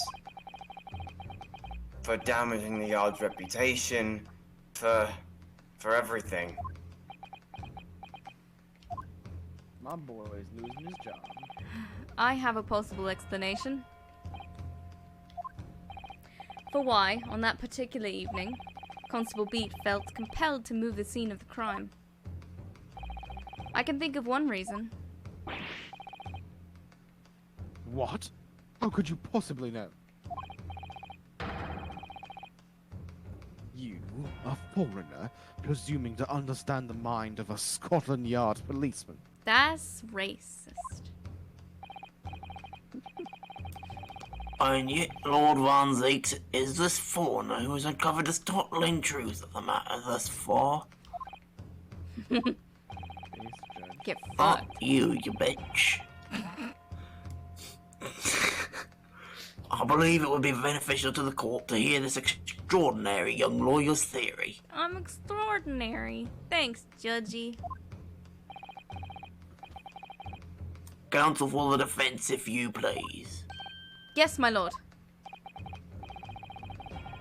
Now then, you would better show us some evidence. At once, my lord. England, Japan. It makes no difference where you come from. Human emotions are the same. And I think I have a fairly good idea of the feelings behind this man's actions. What gives the motive for Constable Beat's unthinkable actions? He's fucking principled. He's fucking. I realize that I'm a foreigner in this land, and I have only just arrived from Japan. Which is why all this information about London's so-called bobbies is completely new to me. I've learned that, though honorable, patrolling the beat is the most demanding work in the world, for example. Calling the beat. Keeping the peace, looking after the citizens on his beat in all kinds of ways. There's no doubt that the young Bobby is charged with a great deal for a great deal to do each day, certainly. But for Constable Beat, the day in question was special. Special? Oh. On account of this bouquet, my lord. Oh, yes! It was our very first wedding anniversary! Constable Beat had worked so hard to be able to afford this simple gift for his wife, and was so looking forward to taking her out for a celebratory meal. When he and Mrs. Beat stumbled upon a crime along Briar Road. When he saw that When he shadowy saw that figure through the Yeah, fog probably. collapse on the pavement ahead of them, what must have gone through the man's mind?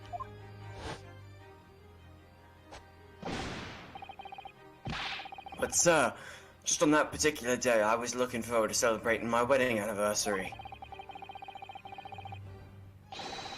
Miss Beat puts up with a lot being married to a bobby like me. I wanted to show my dear wife how much I care. I turn into fair play, sort of. This is the warrant card that Constable B offered to lend me earlier. Inside, among the rules for patrolling policemen, it says, when a crime is discovered on his beat, a policeman must assist with initial investigations and help detectives. Uh-huh. Constable Beat. Is that or is that not the reason why you moved the whole scene of the crime that day?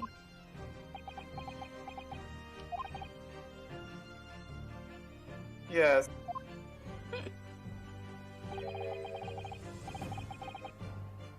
Everything you said, it's all right. Oh, that's it. It was all to do with the boundary of your beat. Oh! Exactly. To summarize, the incident actually occurred on Constable Beat's beat. Oh boy. Good gracious. Constable, do you realize the gravity of what you've done? I read gravy. Do you realize the gravy of what you've done?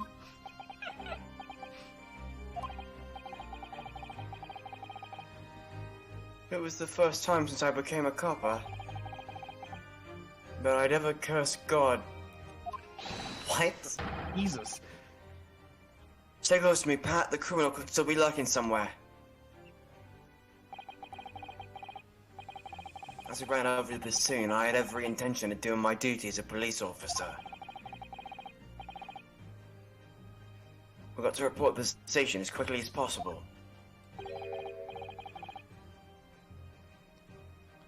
But then it dawned on me. I realized where we were, where the victim was lying, and what that meant for me. When a criminal is discovered on his beat, a policeman must assist with initial investigations and help detectives. Why here? Why did this have to happen here? And why tonight of all nights?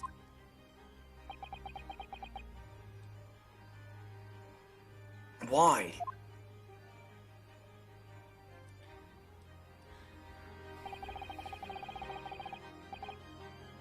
It's a copper's job to guard the scene of the crime, so... I told Pat she'd have to go to the nearest police box and fetch whoever was on duty there. It was then when I opened my mouth to speak. It just came out. I couldn't believe the words that were coming out of my own mouth. This is the next beat to mine, Pat. So I have to go to the police box that covers it. Turn right along Mitcham Street and then...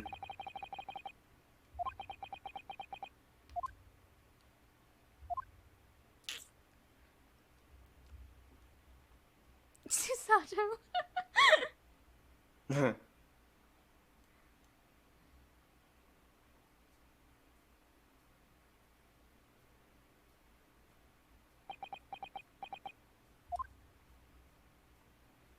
Oh no! I'm... Oh no! I'm sorry. I'm so sorry. Oh, Constable. I just wanted... just that one night to take my Patricia out for dinner. Oh, Roly. Just that one night.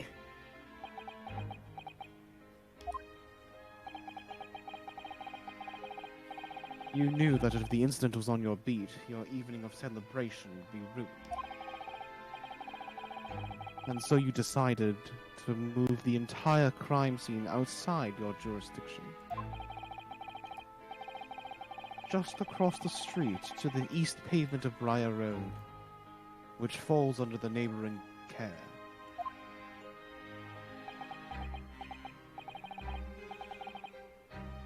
You see, I thought... Well, I was sure the victim was dead, you see. Jesus. I beg your pardon. Oh, of course he did. Otherwise, my Rolly would never have left the poor woman on the freezing cold pavement.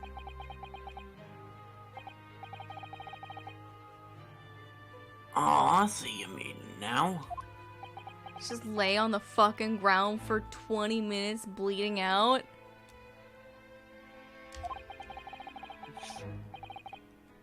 But God got me back from my sins, didn't he? That's why I missed the rose I bought for Pat. Oh no, Rolly. That was all my fault. I should never have dropped it in such a dark place. I'm so sorry, Rolly. I would have helped you tamper. And can you tell us, Constable, how many books did you move from the one side of the road to the other in total?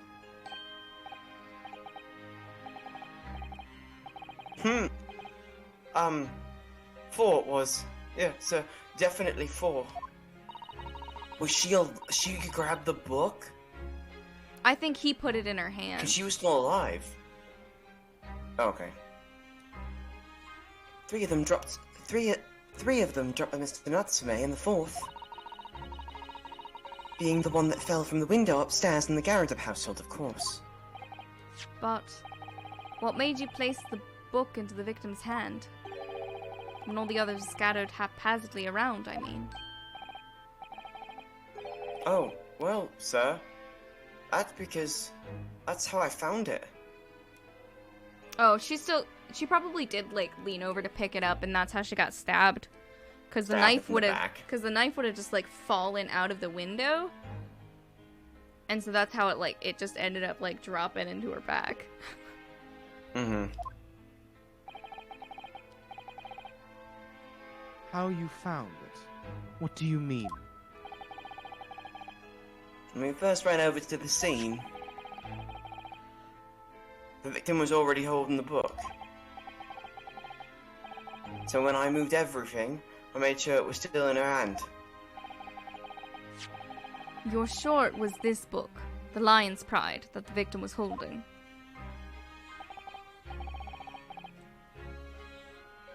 Yes, oh yes, sir. No doubt about it, sir. Interesting. The fourth book's information has been updated in the court record.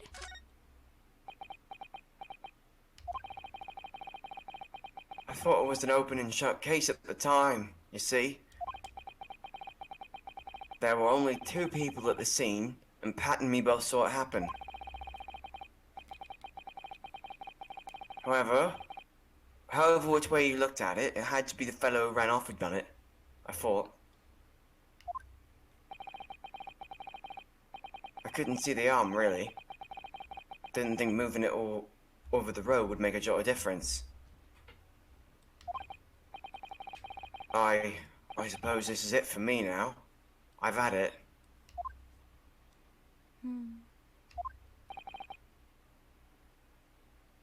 My lord. Yes, Lord Wanzeeks. I believe that concludes the cross-examination of the witnesses.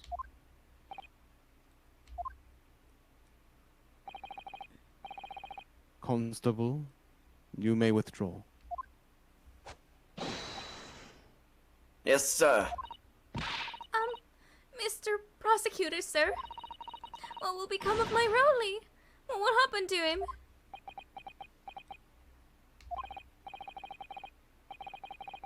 For now, you are free to go home. The police will contact you in due course. Please, don't punish my husband. This was all my fault. It's because I'm always moaning at him for coming home late.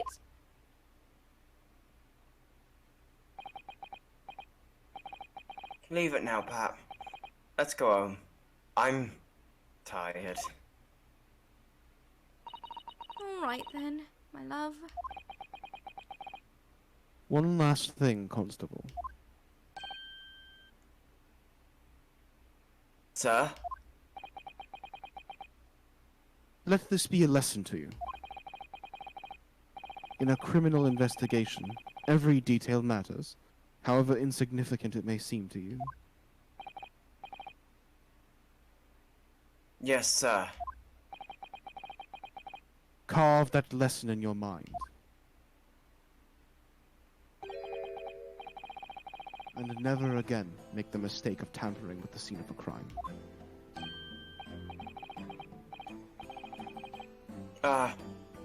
Never again, sir.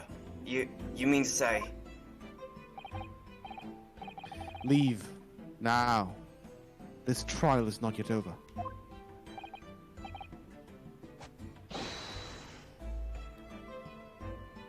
Sir.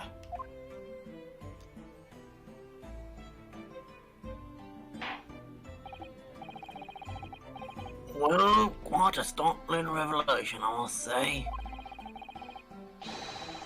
Whoever thought of a third party transplanting the entire scene of a crime like that?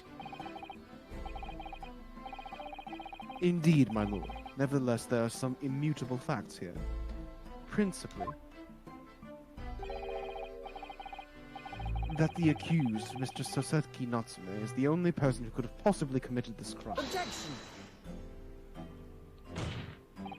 No, I disagree. Now that we know the true scene of the incident, there is someone else. Another person who could be responsible for the knife in the victim's back. Forgive me for being presumptuous, but I believe the prosecution is probably well aware of the possibility already. Lord Van Zeeks, is this true?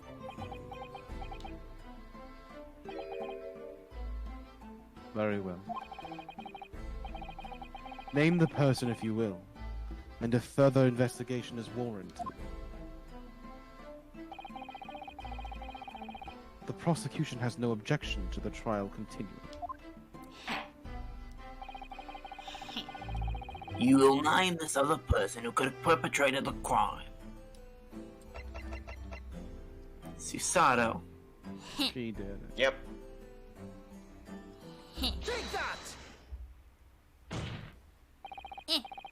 The defense would once again like to request the cross-examination of a new witness, my lord. Once again? My assistant made the same request earlier. In order to finally reveal the truth about this case. It's imperative that we cross-examine juror number 4, Mrs. Joan Garadeb. Me? Me? Oh, dearie me. Objection!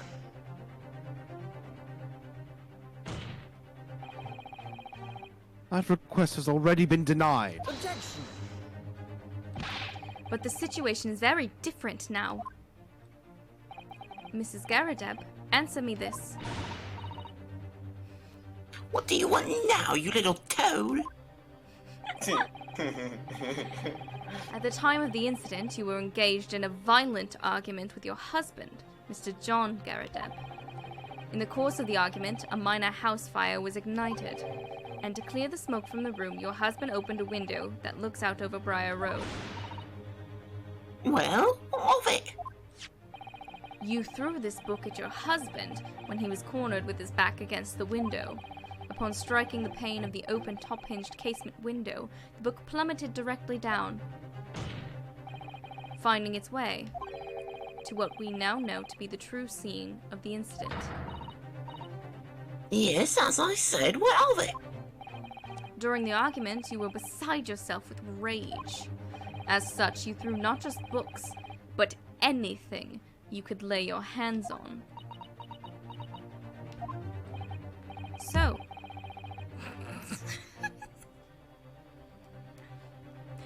So, let me ask you one more time, Mrs. Garadeb. This knife, the one removed from the victim's back, have you really never laid eyes on it before?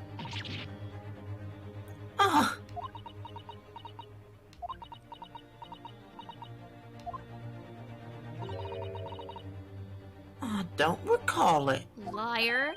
Seriously? Am I supposed to remember everything I picked up and threw at my husband? Oh my god. And anyway, the man over there is. And all that regalia said members of the jury needn't testify, didn't he? Conveniently, yes. Objection! And he's just like, No. I have no recollection of saying that at all. Juror number 4. Von Zieks doesn't like guilty people getting away. Yep. Oh! Make no mistake. You jurors are not special in any way. You're not immune to the judicial process. Not a bunch of special little snowflakes. If you know something about this knife, madam, let the truth come out. What? Well, that's just a common golden knife. Could have come from anywhere. We have several like that at home if one went missing. How would you expect me to know? What's that? Are you joking? What are you saying, please, Mrs. Garadeb? Everyone's just like, this bitch threw a knife. This bitch did it. Now you listen to me. I refuse to believe all this nonsense. I couldn't bear the thought that I'd injured someone. Do you hear? I couldn't bear it. That doesn't mean you didn't. Alright, girl. Oh, the poor woman. So, yes, I want evidence. I want to see hard evidence if you're going to insist on this being my fault. You're going to have to prove to me that I threw that knife, if that's what you think. Come along now, chop chop. Do your worst. Well, Well, Mr. Naruhodo? I think our proof is that the tip is snapped off. Yeah, it's gotta have to do with Did we ever examine the flowers, like, all the way? Yeah. Okay. If I had evidence like that, believe me, I would have already thrown it already.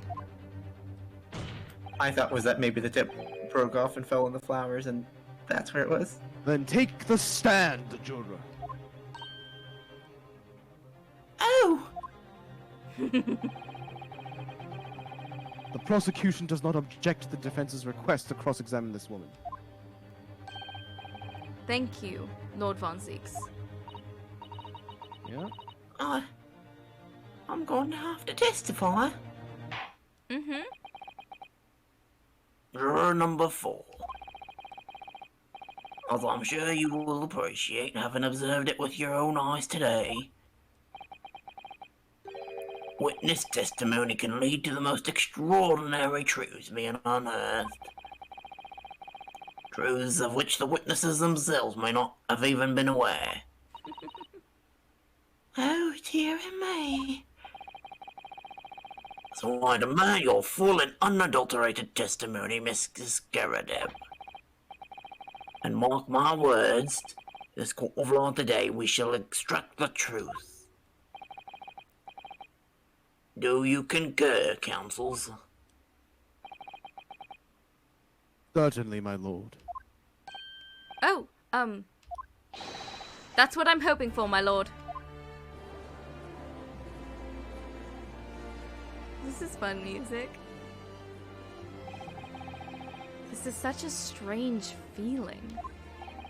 For the first time since arriving in this country, it actually feels real. Ooh. I'm here, in the Old Bailey, and I'm a lawyer.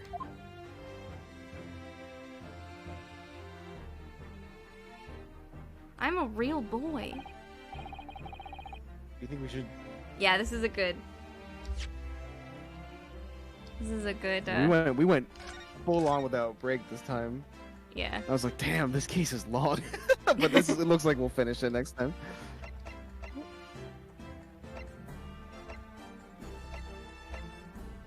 Gotta start back up at 1. Yeah. That's how far we've come. Oh, that's not it. This music rocks. Good. Fine, I'll save again.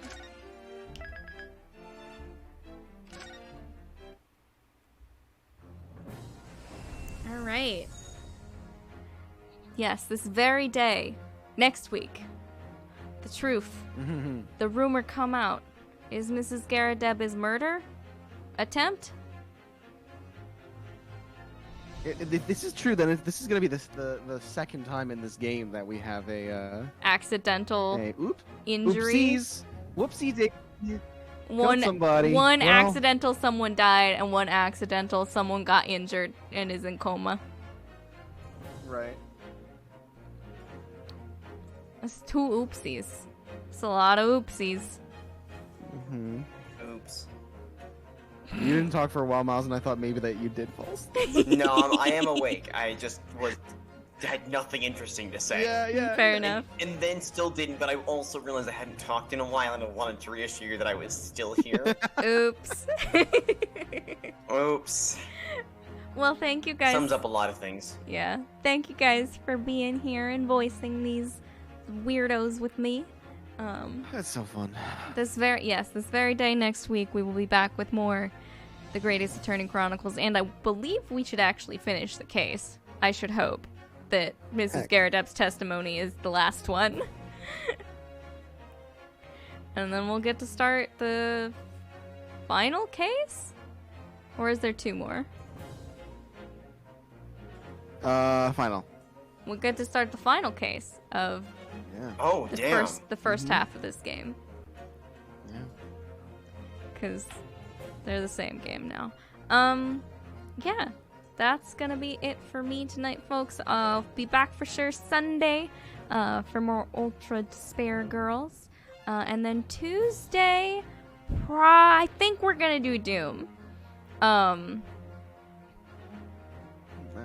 Because I made a mistake and started New Game Plus with my boy Romano Bannerwood, and so if I do purchase a DLC, I will have to fight to get to wherever that exists again. Do you want to know where the first one is? Not right now. So I think what I'm gonna do is we'll do Doom. Doom's gonna be like 4 streams. I don't remember. It's not long. 3 or 4 I think it was streams. 3 or 4. Probably 5 if you were an extreme completionist. I won't be. I don't have time for that. That's not what Doom is. Rip and tear.